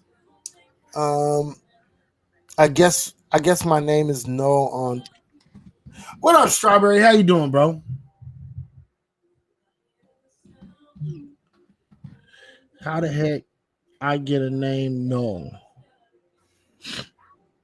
It says Strawberry on mine. It says Strawberry Field Forever. I see Strawberry. I see his name. I didn't get the other dude. There's a name. I just can't fucking read it. It's like Charlanderson, some shit like that. I don't fucking know. I don't know. Oh, sister, I'm sorry. I apologize. I always get that shit mixed up. It's like you and another person. I always get it fucked up. You know what I mean? I'm sorry. I apologize.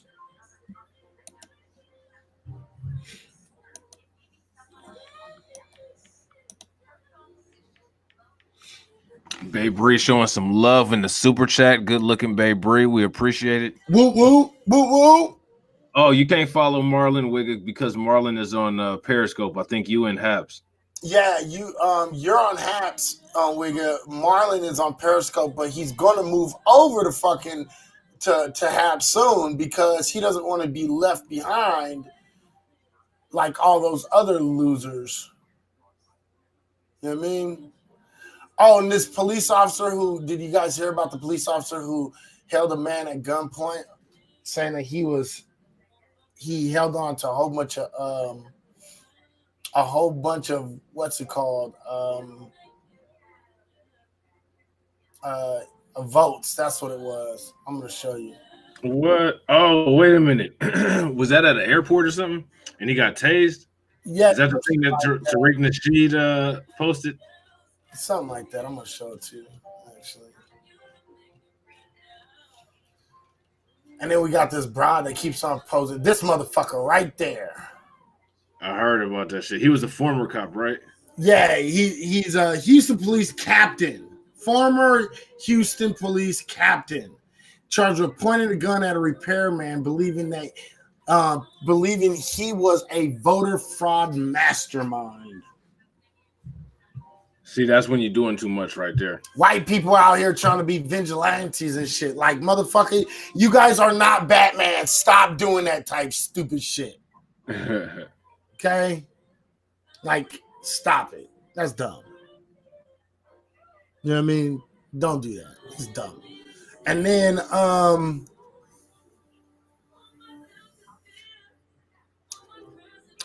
what else? Oh, yeah, this broad right here. Do you know who this broad is, bro?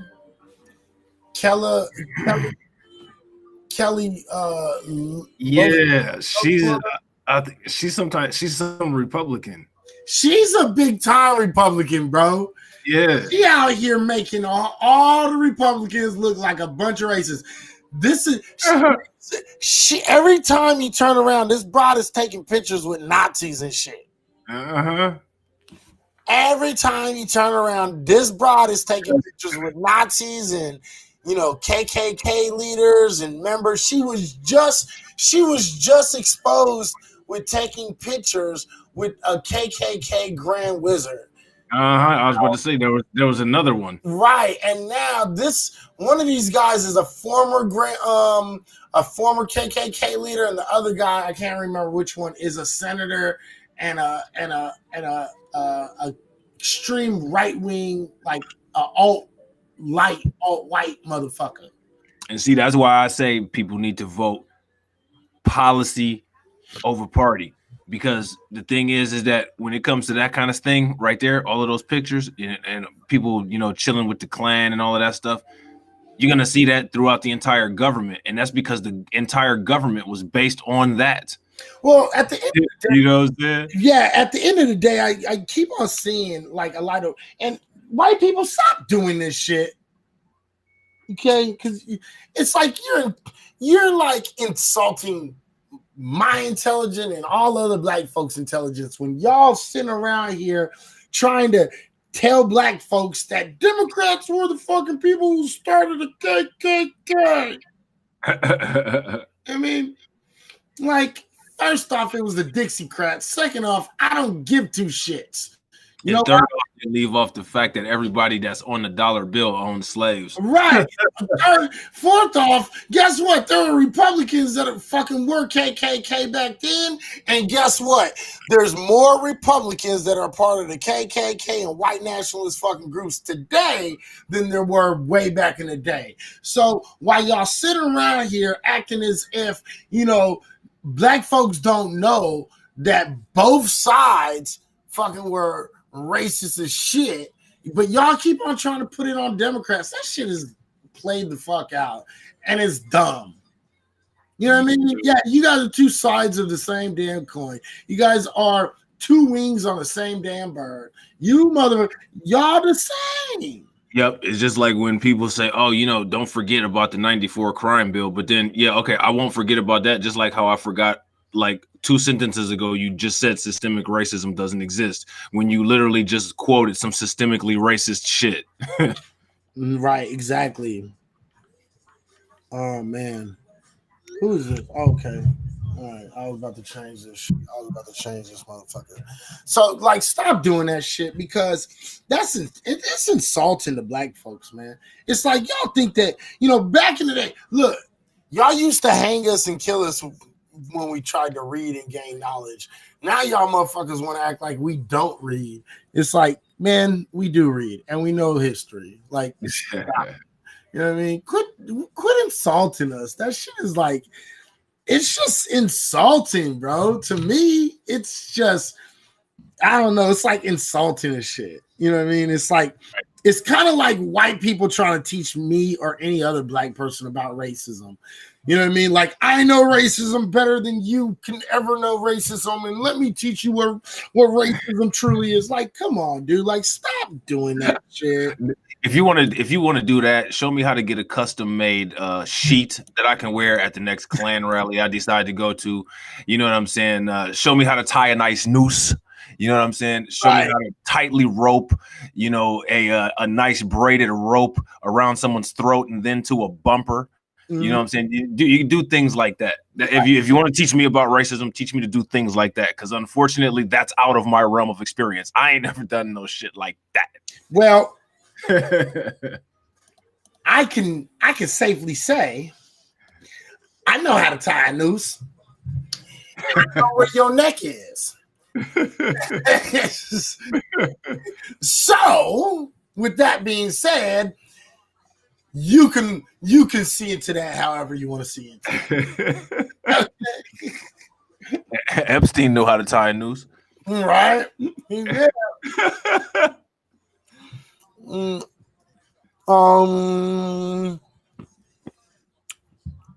He said, read some of them comments, bro. Let me see. We said black people ought to sue the USA for us. Well, hold on. Black people ought to sue the USA us for keeping KKK scouts up. We got Halcino up in here. They need to stop their crap. I totally agree. Y'all haven't been reading your Quran daily like me. I'm ready to join now. True that. And then Wiggy says she doesn't have those racist skills yet. Keep on practicing, Wiggy. You'll get there. You know, I like that. Your little heart there.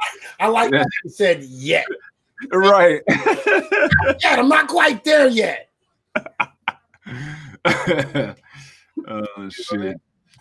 Let me see. Been wanting to grab a pair of all white Reebok Classic to go with the sheet. Yeah, that's real shit though. Facts. New. See, I've actually burned crosses with the British Knights. You know what I'm saying? So. Hey, I used to wear them motherfuckers all the time. Right? Back in the day, I wore British Knights like some nice royal blue ones with some white laces and shit. And BKs was popping back in the day. Yeah, some British Knights popping hard. You know what I mean? Yeah. Yeah, they was popping for sure. You know what I mean? So yeah, it is what it is. Tell Wiggins she might get those powers around December 21st. That's hilarious. Yeah. Look, Baker, fool. Why you gotta put out all my information and shit, bro? One of the smartest men I've ever met. Seriously, appreciate the knowledge.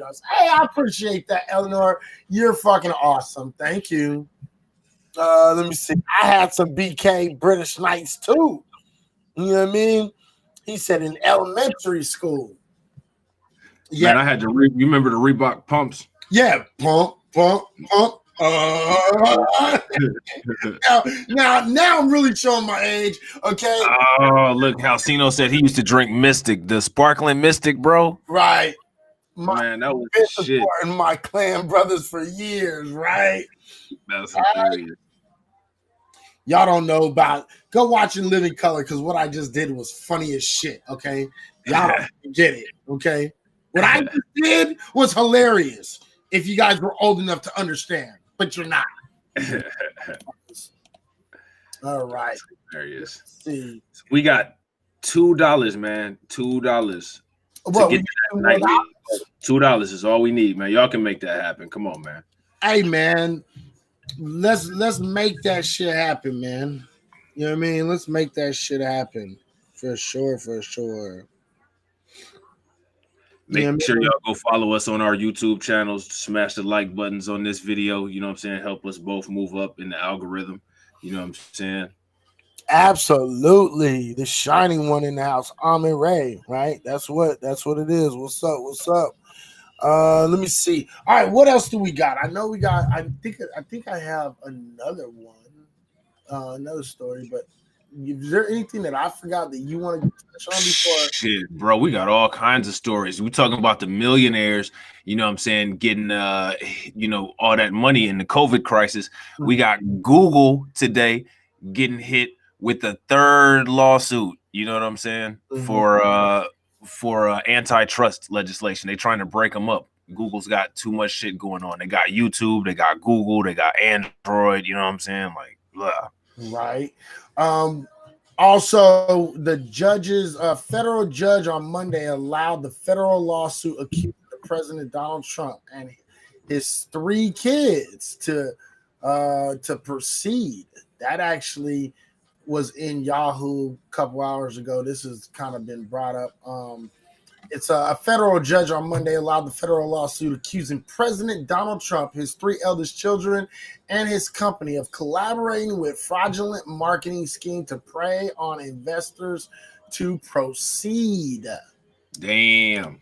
The lawsuit, originally filed in October 2018 and amended in a few months later, alleges that in exchange for secret payments, Trump and 3 of his adult children used the former reality TV show, The Celebrity Apprentice, and other promotional events as vehicles to boost ACN opportunities.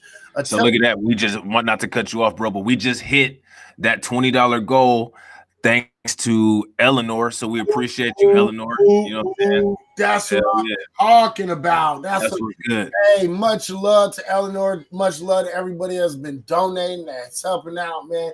You guys are fucking awesome. You know what?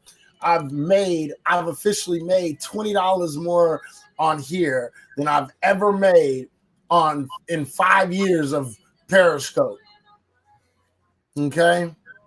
I don't like this change with Periscope. We're not on Periscope, bro. We're on Haps. We're on Haps, bro. And Periscope is closing down, bro. You know what I mean? And that's good because, you know, the closer we get to those donation goals, the better content we can give. You know what I'm saying? Right. Better content, the better information we can give, the, you know, better effects, a better presentation, a better show. So it's all important. You know what I'm saying? Mm-hmm. Y'all got to support with the likes, the shares, all of that. You know what I'm saying? Right, right. So let me finish this real quick. It says, go ahead, my bad, bro. No. It's all good. The lawsuit also accuses the Trumps of having profited off of poor and vulnerable as people looking to enrich themselves by systematically defrauding economically marginalized people looking to invest in their educations, start their own small business, and pursue the American dream, i.e. the Trump school, motherfuckers. So Donald Trump, but I think this is the federal courts actually trying to help Trump, to be honest. This is what I think.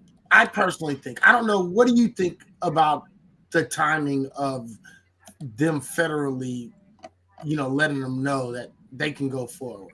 Man, there's so much craziness going on with all of that, bro. I have no idea. It could be, you know what I'm saying? They could be trying to just push it through to hurry up and throw it out. You know what I'm saying? Right. And that's what I think. I think that they pushed it through, right? So he can pardon himself, because pardon himself for any of the federal crimes, you see what I'm saying? But state crimes, he got a whole lot to answer to. And New York is coming after him hard on that state level. Hard. Like, so Trump has some. This is one of the reasons why Trump is fighting to not get out of office. He does not want to be out of office, because the minute he does is the minute that he's going to have to deal with a whole lot of shit, man. You know what I mean? Yeah, they're going to be all over him. The Babe Ruth showing love. She just hooked it up with the $2. Good looking. So now we have 45% of 50. Wow, that's what I'm talking about. Hey, man, I appreciate that very, very much. Very, very much. Also, there was also a New York state judge that ruled that the Trump organization has to release their tax documents related to their properties. So Trump is in issues, and it's really funny because I'm going to show y'all right here real quick, and then put that on that main screen.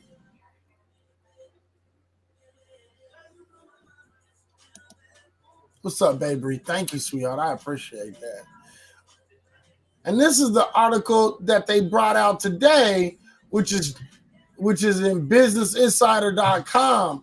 Trump has threatened not to leave the White House on Inauguration Day. Damn. Okay? Because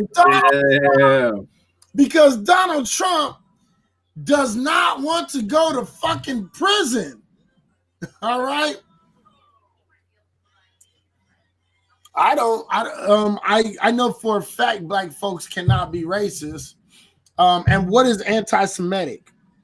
Explain that. And don't give them no answers. Nobody give them no answers. Tell me what anti-Semitic is.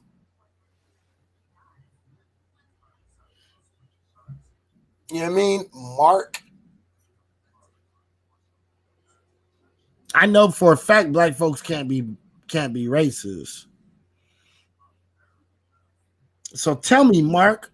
Wigger. So tell me, Mark. Here, my second question is my first question is tell me exactly what anti-Semitic is, first off. And then the second question after that is, can Jews be anti-Semitic?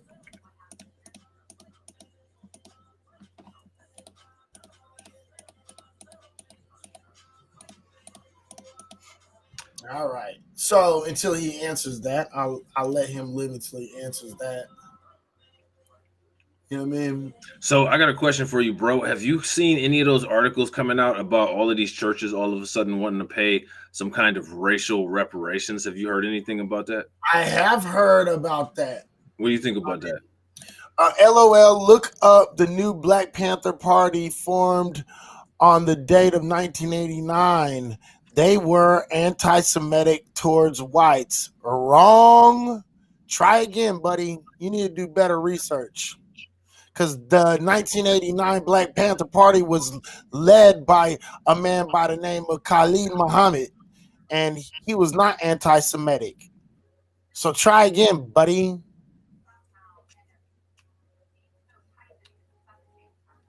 He wasn't anti-Semitic because he didn't hate people. He didn't hate fucking the so-called Jews. He just didn't think they were the real Jews. So here's my question for Mark. Any of these what you can quote, bro, because I can tell you right now, you don't understand the quotes that you're giving. I can tell right now, I don't even need to I don't care what your quotes are. Because I can quite literally show you video after video after video of him explaining what the fuck he means. You don't want this work, bro. I promise you, you don't want this work. And we could take care of it in a real quick, simple question. What did any of those leaders do to those people that you're talking about to financially and economically and using legislation suppress their advancement in the country? What power did they have to be able to do that? Yeah, I'll wait. Because did they pass laws to stop them from getting jobs? I have right now, bro. I got you. Yeah, I don't care what you got, bro, but you can pull whatever the fuck you want. Keep on going, bro. Did Khalid Muhammad have so much power that every time one of your family members worked at a business, he shut the business down just to keep them out? Did he run a highway through a neighborhood of predominantly white people to chase them to other neighborhoods? Did he ever kill the first guy ever? Did any of that happen? No. Did he ever fucking actively fucking say he can't show Khalid Muhammad hurting anyone? You know what I mean? You don't want this work, bro. Promise you don't want this work. This is the wrong. This is definitely the wrong scope to come in because I see you're on Periscope. This is the wrong scope to come in. I promise you. And the quotes that you're pulling up, Mark, again, did any of those quotes stop any economic or legal advancement of any of those people that you're saying were the victims of racism? Did those quotes stop any of those people's income? Did those quotes stop any of those people's freedoms? Did those quotes stop any of those people from anything that's entitled to them from the United States based on the Constitution? Did those quotes stop those people from having those things? More than likely not. shit. I don't. First off, his understanding of what is racism is completely off. That's number one. Well, it basically just when people come with those kind of arguments, it shows how sensitive and how emotion based they are. Because if you really are that weak of a person that you feel that some things that somebody might have said about you can literally suppress your advancement in the country, just imagine what we went through. Because we were actually physically, financially, economically suppressed. Yeah, for centuries. Okay, so what's a Zionist? What is a Zionist, sir? Don't look it up either. Tell me what a Zionist is. I'll wait.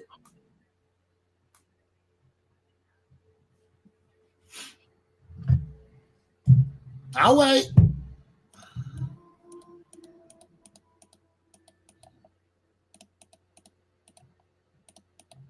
Right, totally, Halcino. Abso-fucking-lutely, bro.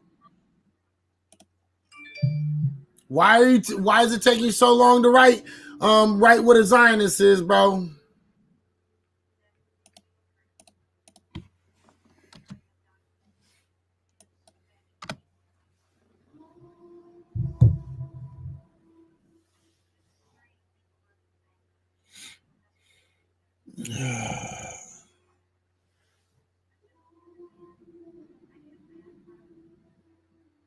Still waiting, not getting no answers. He waiting for his Discord and Reddit buddies to text him back. Again, what is the Zionist, sir? I'm still waiting, and that means nothing. So, some black guy was protesting. So now a protest is racist. Right. What kind of social justice warrior are you, Mark? Right. What kind of SJW are you? Are you a liberal, bro? Are you a liberal? Jesus Christ. I can't believe I'm asking this question. I feel like a right-wing guy right now. You fucking snowflake.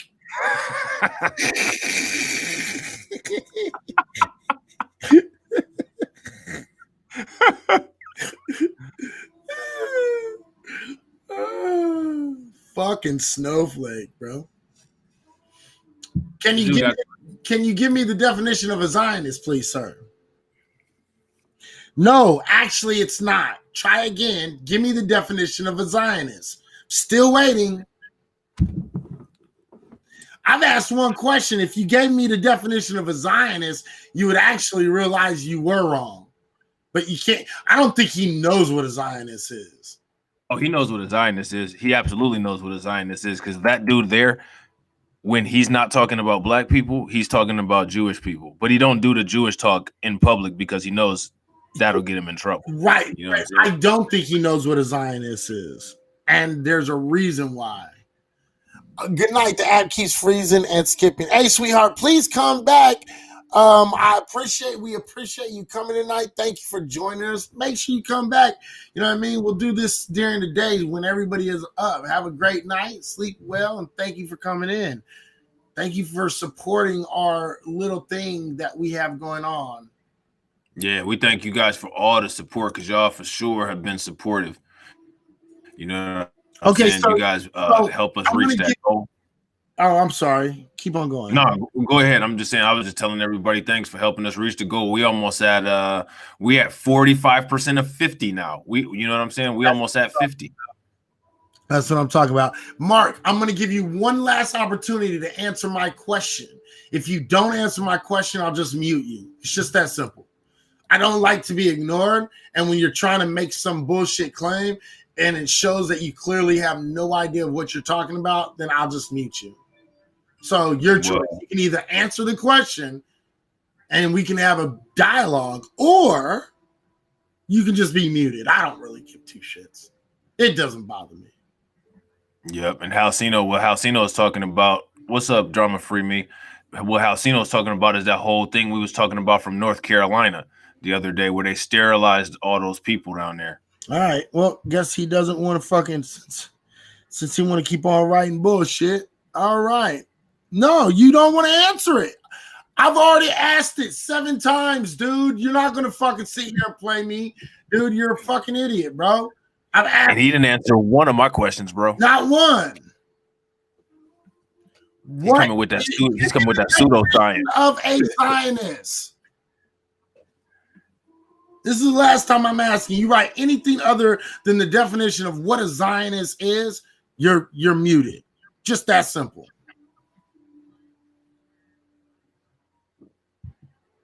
Oh, this motherfucker asked what the question is. Again. Yeah, well, he can't talk no more. I told him, don't write nothing else. Yeah. Told you, I'm not playing this shit. What, you thought I was playing today?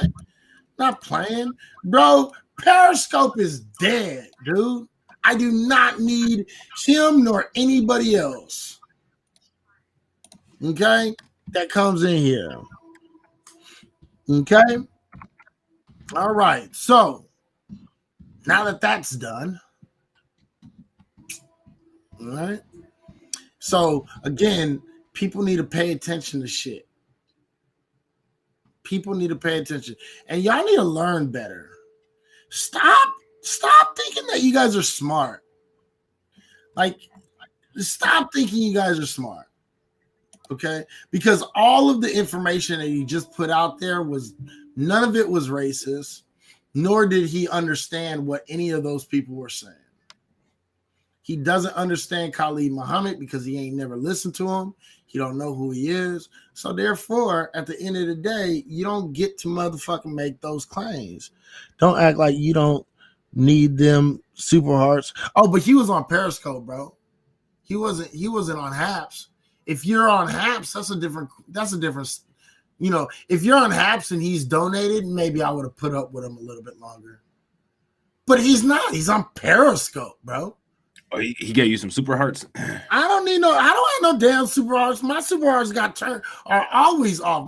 I ain't had my super hearts turned on in 3 years on Periscope. Sometimes when you link streaming software, it automatically turns them back on. I don't give 2 shits. I don't give 2 shits about no damn super heart. You want to waste your money on super hearts and right? Go ahead. It ain't like they're gonna pay them out anyway. Right. They told me I am permanently disqualified from ever cashing in my super hearts. Literally a week after fucking super hearts came out. Literally. Wow. Yeah, because in the first week I got like something like a 500,000 fucking super hearts, right? And you only needed 160,000 super hearts in order to cash them out, right? And so I was like, oh, look, let's see what it's about, right? And so I tried to cash in my super hearts. They said I'm permanently disqualified. Wow. Which means I can never cash in my super hearts. So right after I got that message was when I turned off my super hearts. I never turned them on again. Wow. You know what I mean? Halcino said he gonna have to launder the super hearts. Let me talk to Meech. That's right. Funny. That's real shit. Look, at the end of the day, man, super hearts was a scam, bro. Yeah, big scam. Super hearts was an absolute scam, bro. That's why Periscope ain't here no more, because that's all it was a scam. Right. You see, YouTube ain't having this problem. You know what I'm saying? Twitch ain't having this problem. But you know what? Speaking of Twitch, did you know that Twitch just made it to where you can lose your platform for calling somebody a simp, an incel, or a virgin? Did you hear about that shit? I did not hear about that. Yeah. I'm going to see if I can find that shit. Why? Why are people so worried about what people are saying online? Right. What is that shit about? No idea. Here we go, right here. Check this out. I got it right here. I'm gonna send it to you because I can't. Let me see. I can't do the screen share. That's fun. That's funny as hell, though. What is all this about, man? All this censoring. It's like I can't even. It's like I can't say what I feel I have the right to say. I'm a fucking American, bro. Right. What are we paying taxes for? Right. Twitch banned simp.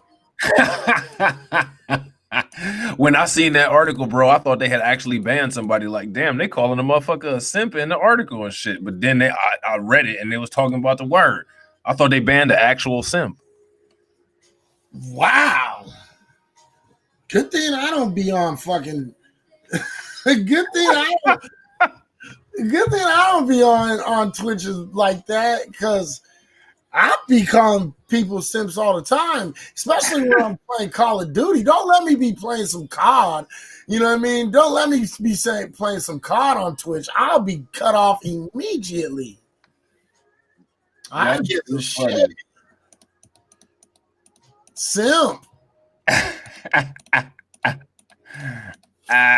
can no longer allow streamers and commenters to go around calling one another simps.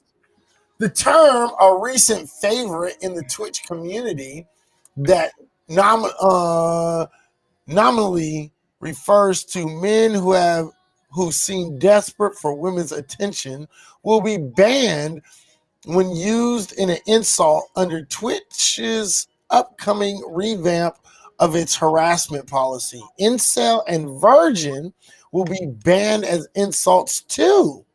Twitch COO Sarah Clemens said during a live stream town hall this afternoon. Man, you know what? I'm gonna need look. What are they? Millennials? That's what the fuck they are. Right. Okay, millennials, I'm gonna need y'all to get up out your goddamn feelings. Y'all acting like a whole bunch of like babies. See, this was the problem. This is the problem. This is what happens when you give a whole bunch of fucking worthless kids, fucking trophies just for participation. Right. Okay, this is what participation trophies fucking gets you. You know what I mean? This is what happens when you give everybody a participation trophy because you don't want to hurt somebody's feelings. Facts. We got Jeffrey in the house. What up, Jeffrey? What up? Feminism running amok. Absolutely. That's where we started at with that bullshit. That's exactly where we started. Scope on. Yeah, facts. This is outrageous. Hey, that hurt my feelings. What? What hurt your feelings? When I started growing up, like I think my last year of going to school was when they kind of started that whole participation, shit, right? Thank you for the love, Jumping Bean. Thank you. That whole participation trophy shit, I think they started that shit when I was like, a senior or some shit like that, right? And they tried to give me a participation trophy. I threw that motherfucker away. Right. I did. No bullshit. I didn't even make it to outside of the auditorium, dude. Like, they had a whole bunch of people come up to the middle of the auditorium, when you're having the school spirits and assemblies and shit. Right. The pep rally. Yeah, and fucking they were, they had brought up all the people that made it to the finals and shit of this some bullshit that we was doing. And I didn't make it to the top 3, you know what I mean? So I wasn't gonna get none, right? And they called my name, told me my place, and they gave me some little ass trophy. I said, "What's this for?" They said, "This is for participation." I walked over to the trash and I threw it away and went back up to the bleachers and sat down, bro. It was like, "Why you do that?" I'm like, "I don't want the fuck I want a participation trophy for. What the fuck is that good for?" Shit, that is not the trophy I want to put on my trophy case. Participation. Right. You know what I mean? We should do a whole broadcast one of these days, bro, on the Maryland and Virginia colonies. I think that'd be pretty interesting and shit. Maryland and Virginia colonies? Really? You want to do that? Yeah. Starting when? Like 16. What? Yeah, because I don't think any. Let's ask everybody in the comments. 16. Yeah, starting at 16. You know what I'm saying? 16, 17. 17 is when they made a lot of the significant legislation. You know what I'm saying? Yeah, that's like legislation was in the 1600s. Yeah, Like that's where we need to. That's where we need to start. 1680. That's where we need to start. We got Shane with the subscription. Appreciate you, Shane. Thank you, Jumping Bean. I appreciate it, man. What are we up to right now? What are we? 45% of 50. 45% of 50. Make $13.20 tonight. Man, look at y'all. Y'all is really doing it big. I swear to God, Wiggle with $5, Eleanor with $3.50, Babe Bree with $2.70, Tony with $1, Patrick Voss 60 cents, Rena with 20 whole cents. Look at balling ass Rena and shit. Yeah, dropping dollars. Right? Jumping Bean with 10 cents and Mike with 10 cents. Balling ass Rena with her 20 whole cents. She dropping dollars on motherfuckers. She's like, right. Making it rain. I'm making it rain. I'm gonna make it rain these pennies on you. Right. Oh shit. Wow, that's kind of bullshit, bro. I'm not gonna lie, bro. I'm not really feeling Twitch now. Twitch can kiss my ass. Yeah, that shit crazy. That shit's crazy. Twitch can kiss my fucking ass, bro. They mad about simp. They real mad. Oh, it says your shit. Oh no, it's still on. Okay, I was about to say. Yeah, man, I got to reactivate my Twitter account because for some reason they're saying that I don't know why they do that shit. They disabled my Twitter account. You know what I'm saying? That is stupid as hell. Yeah, like I literally just when I had talked to you earlier, I had just reactivated that. You know what I mean? From it being disabled earlier, and they just did that shit again. Right. I feel you. So, oh shit. I just wanted to throw it out there. You know what I mean? White people finally accepted the Negro League as a major league baseball teams. All the Negro leagues. Yep. That happened. I think yesterday or a couple of days ago. Right. And I would like to say to the Major League Baseball, we already knew that they were Major League Baseball. Y'all didn't allow them in because you knew they would stomp that ass. And they didn't allow them to quantitatively ease the records because all the records is now about to be shattered with the Negro League. You know what I'm saying? So yeah, didn't need that. They changed the name of the Cleveland Indians too. It's not going to be the Cleveland Indians no more. Yeah, they changed it, and not only that, but they also said that they tried to play the game of, well, we named the Cleveland Indians after the first native indigenous guy that played for us.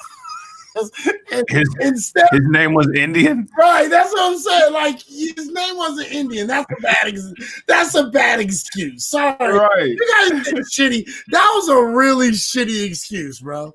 You know what I mean? And they were showing pictures of this the old indigenous fella and shit, and it's like that's a really shitty excuse, bro. Really bad. Let's do that one again, okay? That's funny. Nobody called them out for that shit either. You know what I mean? Nobody called them out for that shit. I still wanna go buy me a Cleveland Caucasian shirt though. Oh shit! You could actually get one of them bitches made. They got them. Yeah, they got them too. That was funny. Yeah, they got them. I want one. I totally want one. Totally. That's hilarious. Make y'all hurt y'all feelings and shit. I think another good show would be to talk about that meritorious manumission. That would be good. People don't understand that shit neither. The which one? Meritorious manumission. Oh, okay. We can do a whole scope on that one too. Yeah, hell yeah. Hell yeah. I think we can do that. I bet you. Halcino in here, he probably know about the Maryland colony, but I bet you a lot of these people in here, bro, they don't know about the Maryland colony or the Virginia colony and them laws you was talking about, 1600s, 1700s. Motherfuckers don't even know about that shit. Yeah. A lot of people don't. You know what I mean? Yeah. You know, So, I ain't mad at it. But people don't know about that 1681 law because they don't care to know anything. Right. You're stupid. Right. I don't know. I think people like to be stupid, bro. That's just my. Oh yeah, hell yeah. I like to be stupid at times. I like when it fits my agenda. Right. No, I like to be more naive, not stupid. Right. I feel it. You know what I mean? I like to be naive, not stupid. So, yeah, that's just me. That's just my personal opinion. You know what I mean? That's just me. Okay, let me see. Where are we at? We have 3 hours and 33 minutes, bro. You want to 3 hours and 33 minutes. You want to do 27 more minutes and then call it a night? Yeah, we can do that. Give me like 2 seconds. Let me just grab something real quick. Yeah, go ahead. Handle that. So I think we got about 27 more minutes. What's up?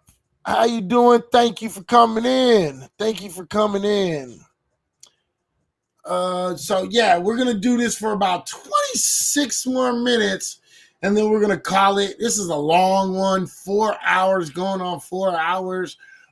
Maybe tomorrow, maybe tomorrow we'll do something during the day. That way, more people can watch, and it'll be really cool to do that. You know what I mean? I think that'll be really, really cool. I won't be mad at that one. Oh, shoot. Excuse me. I'm over here yawning and stuff. I'm over here yawning and acting like a damn fool right now. So before we get out of here, if there's anything that we haven't talked about that y'all want to talk about, let me know. Just let me know right now and we can talk about it. Anybody in here feel like they want to prove their God? We ain't talked about atheism yet. I think we've touched on everything else on the title. Only thing we haven't touched on is atheism. Why do you believe in your God? Shit like that. Just let me know.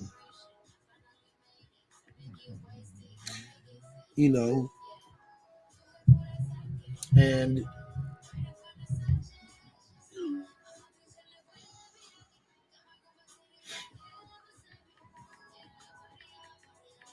let me see.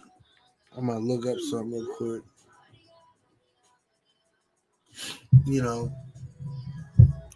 So okay, so check this out. Don't talk about my pastor.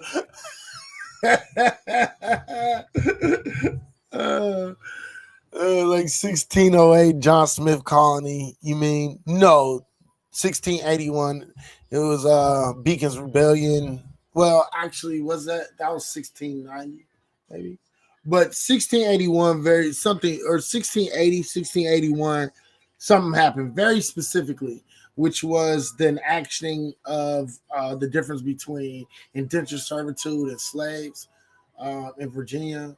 They made laws because they were dealing with a lot of different shit, a lot of rebellions at the time. When you're talking about rebellions, you're talking about over 204 documented cases of rebellions on ships and over 215 documented rebellions in the on land. Why is there an only black baseball league? Never heard of it. It was called the Negro League, and this was before. This was way back during segregation. So in Major League Baseball, they wouldn't allow black folks to play in their league. They wouldn't let black folks play at all, and so they had their own separate league, and it was called the Negro League.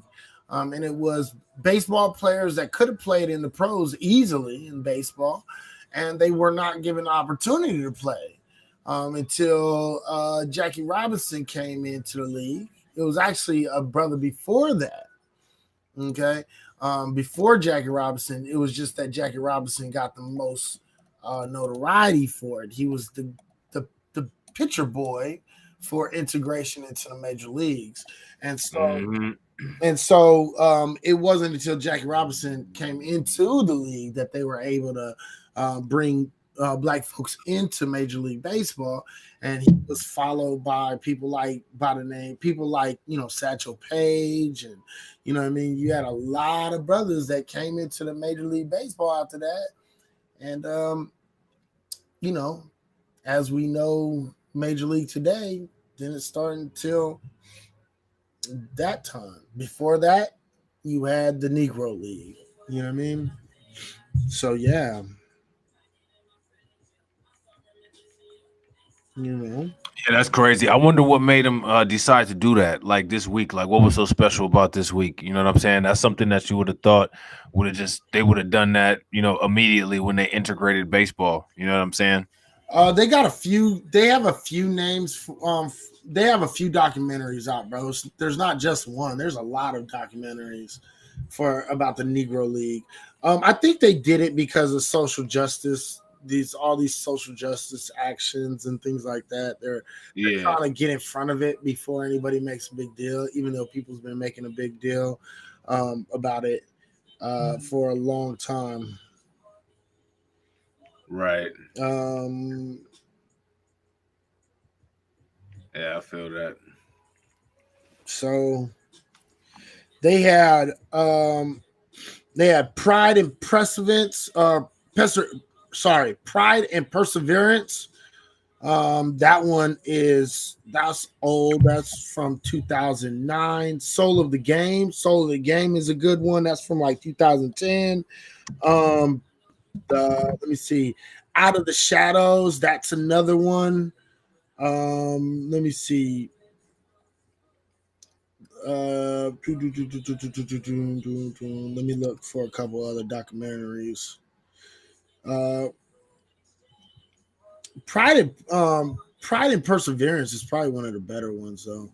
I'm not gonna lie. Oh, The Other Boys of the Summer. That's another one. And then there's a PBS one. If you're in the States, there's a PBS one called Shadow Ball. So yeah, there it is. You got a whole bunch of them.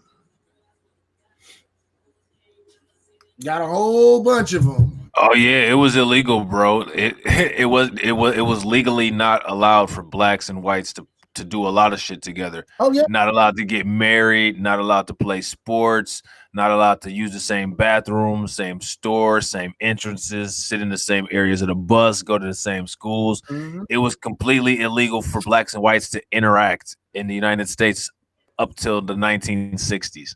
Yeah, there was this thing called, you had the black codes, you had pig law, you had Jim Crow.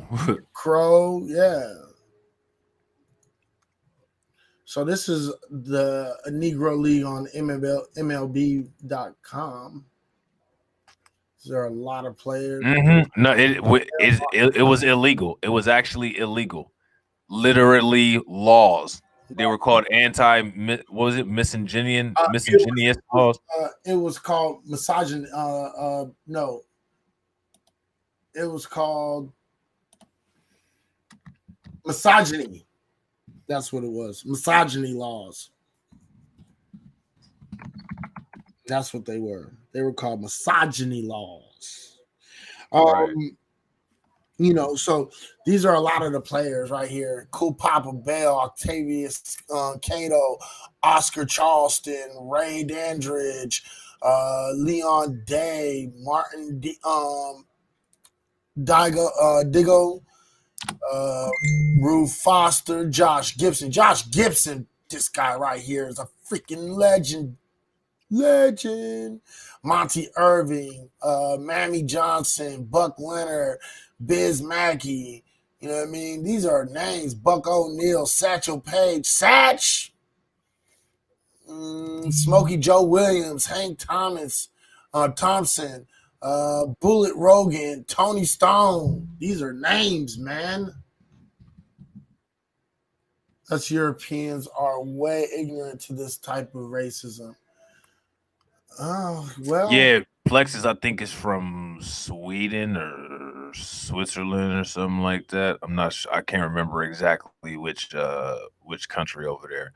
But they try to suppress a lot of this stuff coming out of the United States. They don't want the rest of the world to know how fucked up it was here. You know what I'm saying? Yeah, I mean, you come in here, you'll get a lesson on, the shit that was going on. You'll definitely get a lesson because I give out those lessons. That's what we do. Quite literally. No. Let me see. Oh.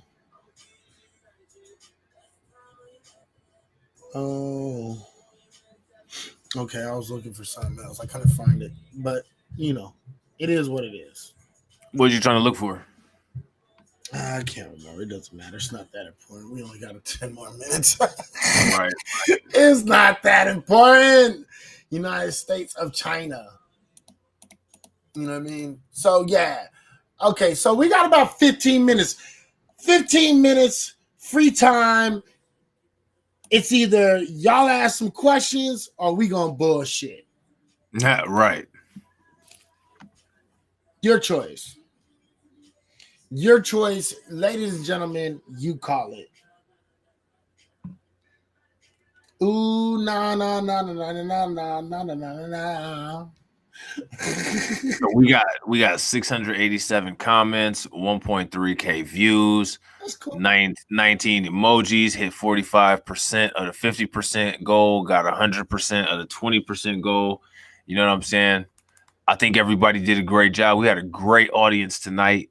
I think we had a good time. I think it was fun. Yeah. And there was like, cool people that came in, and there she is. I'm gonna play that right there. I like her. This is my girl right here. And then scroll up, Izzy. Scroll up for where? From where? Let me see. Oh, most whites don't believe in reparations in order for America to become give blacks reparations, or China will owe everything. It's too late. They've screwed themselves. No, white people don't want to give fucking reparations because white people just don't want to give reparations to black people. Yeah. Bet I want to moderate. I want Mike and Pat on undercard. Oh, you want to moderate the debate? I see what you're talking about. Yeah, I don't know, man. I don't know who's man enough to fucking really get these, because, bro, I'm a stickler with rules, bro. And I don't think them niggas know how to keep their mouth shut, bro. So I don't know if I don't know. We'll see.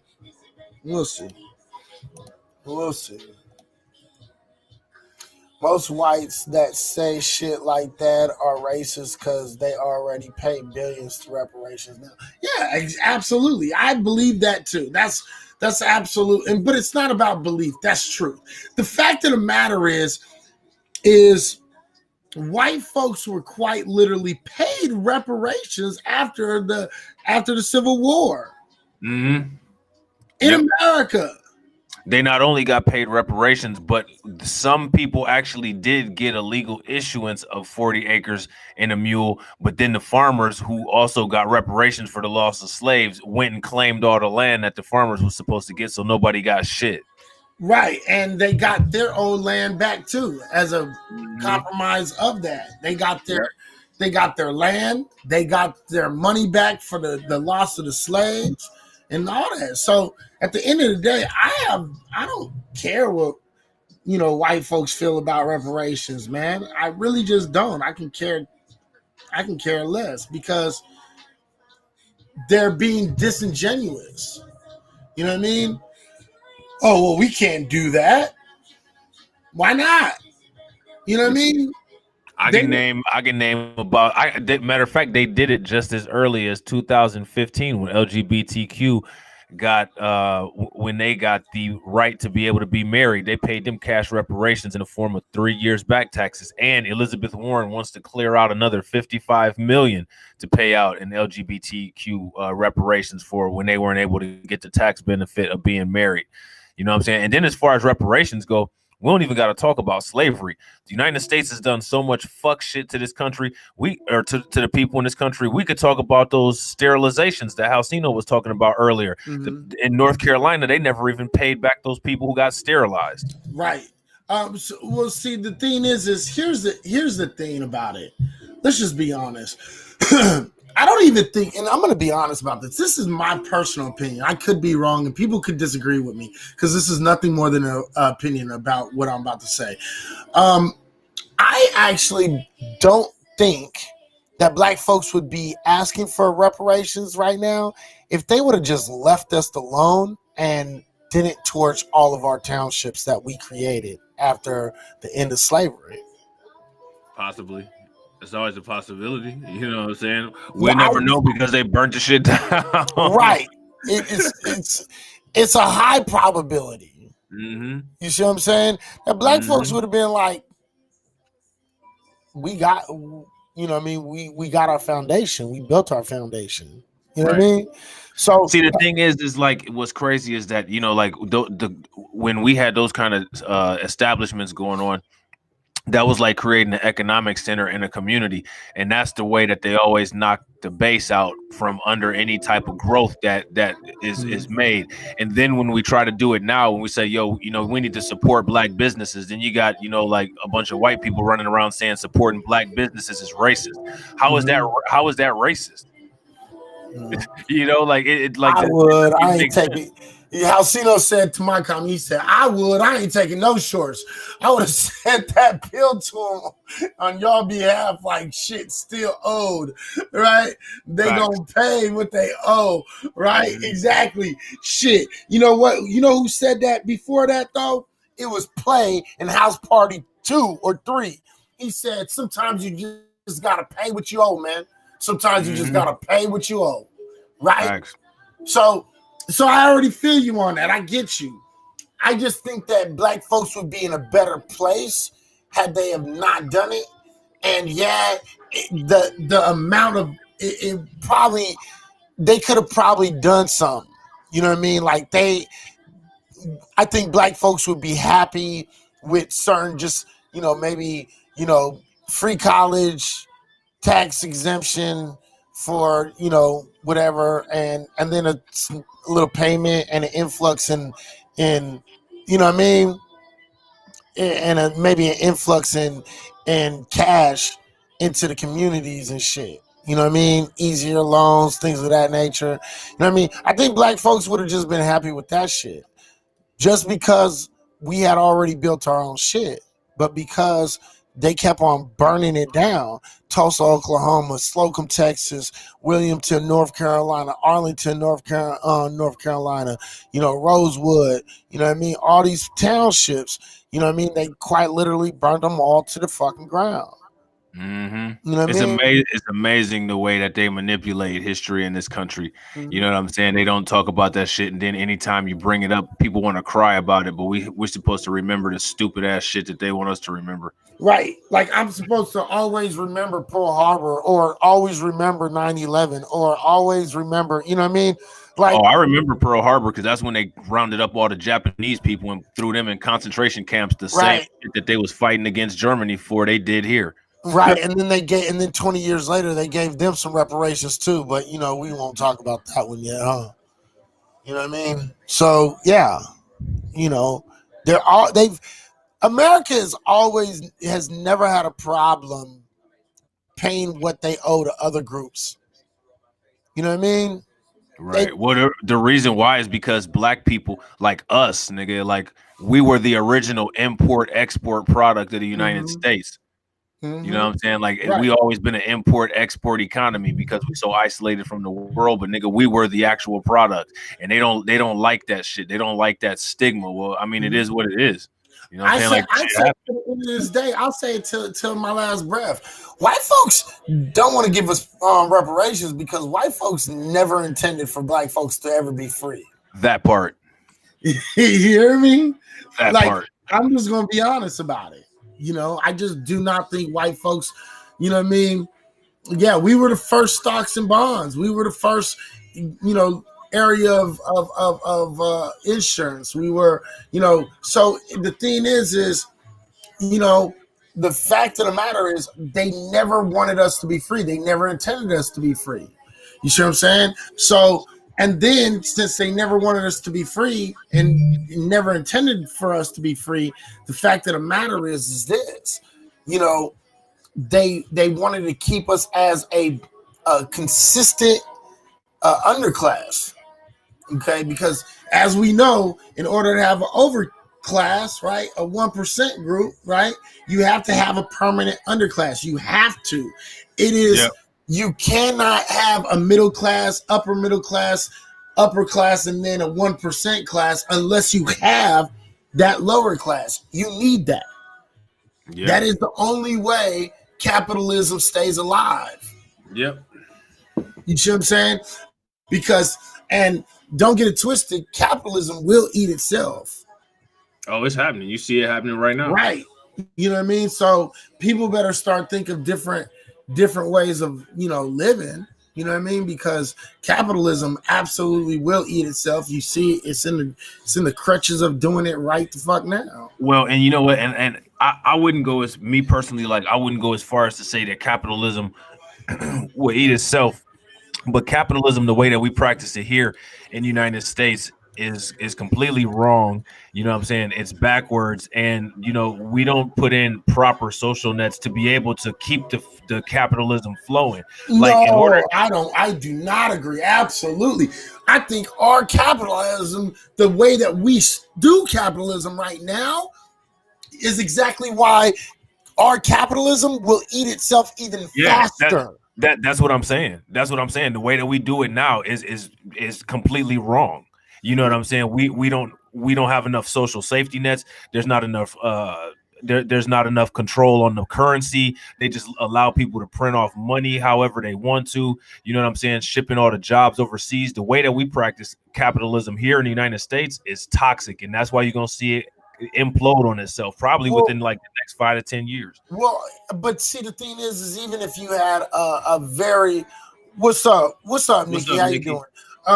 Even if you had, you know, our free market ain't really free, right? Absolutely. So the thing is even if we as, you know, citizens of this country, so-called citizens, I should say, if we were to even have a good form of capitalism, better form than what we're dealing with right now, capitalism would still eat itself up. At the end of the day, capitalism, if you go down the line, capitalism always eats itself up, just like socialism eats itself up, just like communism eats itself up, just like the caste system, it eats itself. They all do. So far, there's never been a social construct in which it was completely and totally impenetrable. They all have, I agree, in some way failed. And I agree. And I think the reason why that is I think that they have socially engineered public opinion that way, because the elements of socialism that you need to sustain capitalism, they've created an environment that's so anti-socialist you can't get any of the safety nets that you need to be able to keep capitalism alive. And then when it comes to socialism, at socialism's highest point, it becomes so oppressive that people reject it because they need the personal freedom. You know what I'm saying? And I think they do that in order to keep a cycle going so they can constantly keep people, you know, pushing for a cause that they don't really understand. plan. We need hybrid forms of government. Mhm. You know what I'm saying? Like if we run on a pure form, it's never going to sustain itself. Capitalism or socialism. At some point, eventually, they'll all always implode. You know what I'm saying? And that's the thing. This is the reason why. But see, the thing is the reason the way the government is able to keep us under their thumb and keep us under control. We have to always remember, the more advanced in technology we get, the more that we're able to sustain ourselves without having to work, right? So think of an idea, something like similar to Star Trek Deep Space Nine. If you actually go back and you pay attention to Star Trek and Star Trek Deep Space Nine, nobody got paid. No. There was no money. People did things for the advancement of the society, and that's it. Everybody just worked together as an advancement to society. Everybody had replicators. Everybody had food. Everybody had clothes. Everybody had everything. They got schooling. So they had time to actually concentrate on everything else, i.e. technology, in order to travel around space and blase, and things of that nature. So until we get to that point, every single society that we tried to build, it will absolutely collapse. And I think what you have is a lot of these 1%ers that do not want that type of technology to come, because once you make, money obsolete, now you're taking away from the haves, from the have-nots, and then you have to accept the fact that everybody is equal. Everybody is the same. We're all human beings, so now everybody has to be treated as such. I agree. I'm about to send you this article real quick. Check this out. Hold on.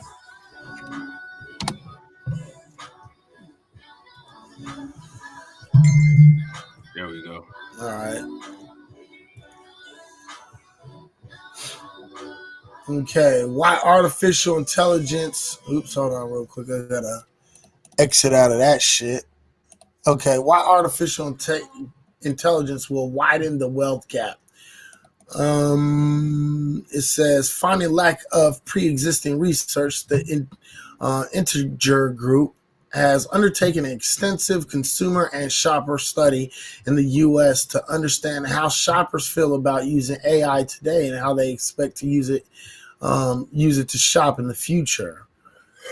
From Amazon's Alexa on more than 10 million countertops and Siri in every single iPhone, to GM implementing IBM's Watson into OnStar, and Tesla's autopilot using cloud-based learning. Artificial intelligence in various forms is reaching a point of culture ubiquity. This tipping point has provoked a range of responses from thought leaders and visionaries. Elon Musk warned of the existential risk of AI, and Richard Branson posited that the extreme wealth generated by technology should be used to fund universal basic income, less about the use of AI to fill the gap in the current conversation. The Integer Group conducted a 4-phase research study into consumer adoption of and attitude towards AI. The research included quantitative surveys of more than 3,500 households and 15 in-home, ethnographs with consumers in the U.S. Wow, this is kind of crazy, man. Yeah. Look, go read this article. It's in the Huffington Post, it looks like, right? Yeah, Huffington Post. Huffington Post. Here it is. Why the artificial intelligence will widen the wealth gap. Go check out this article. This is clearly a good article. You got to check this shit out. You got to check this out. This is dope. This article is real, and it goes into a lot of detail, and it explains exactly what time it is, how the artificial intelligence is going to knock out all of the lower class jobs. You know what I'm saying? When artificial intelligence hits, it's going to be like we didn't even get a break from Corona, the way it's going to blow the bottom out of the wealth gap. You know right. Right. I absolutely agree. So, it's been 4 hours. Man, we went in hard. We went in really hard. This has been 4 hours. This has been a good. This has been a good show, man. Yeah, no doubt. Without planning a damn thing. Right. we didn't plan. We didn't listen, everybody. We didn't plan a single iota of what we were going to talk about tonight. None of it. We just said, let's just see where this goes. This is what you call freestyle scoping right here. You know what I'm saying? Absolutely. That's exactly what this was. You know what I mean? Okay, got to get to bed. I think she meant. Okay. Yes, it's slowly killing the workforce as we speak. Absolutely. Automation. Absolutely. Now they want to say we equal because of COVID. F that, right? Let me see. In your automation in your stores, right? Absolutely. They was out space panhandling for spaceship gas. I don't know what the fuck they was doing out there. Okay. Right. All I know is Captain Kirk was getting a whole bunch of alien, yoni and shit. That's what I know. Yeah, he was doing a lot. And so he was doing a whole lot. So check this out, everybody, man. I appreciate it. We both appreciate y'all coming through tonight, doubt. Man.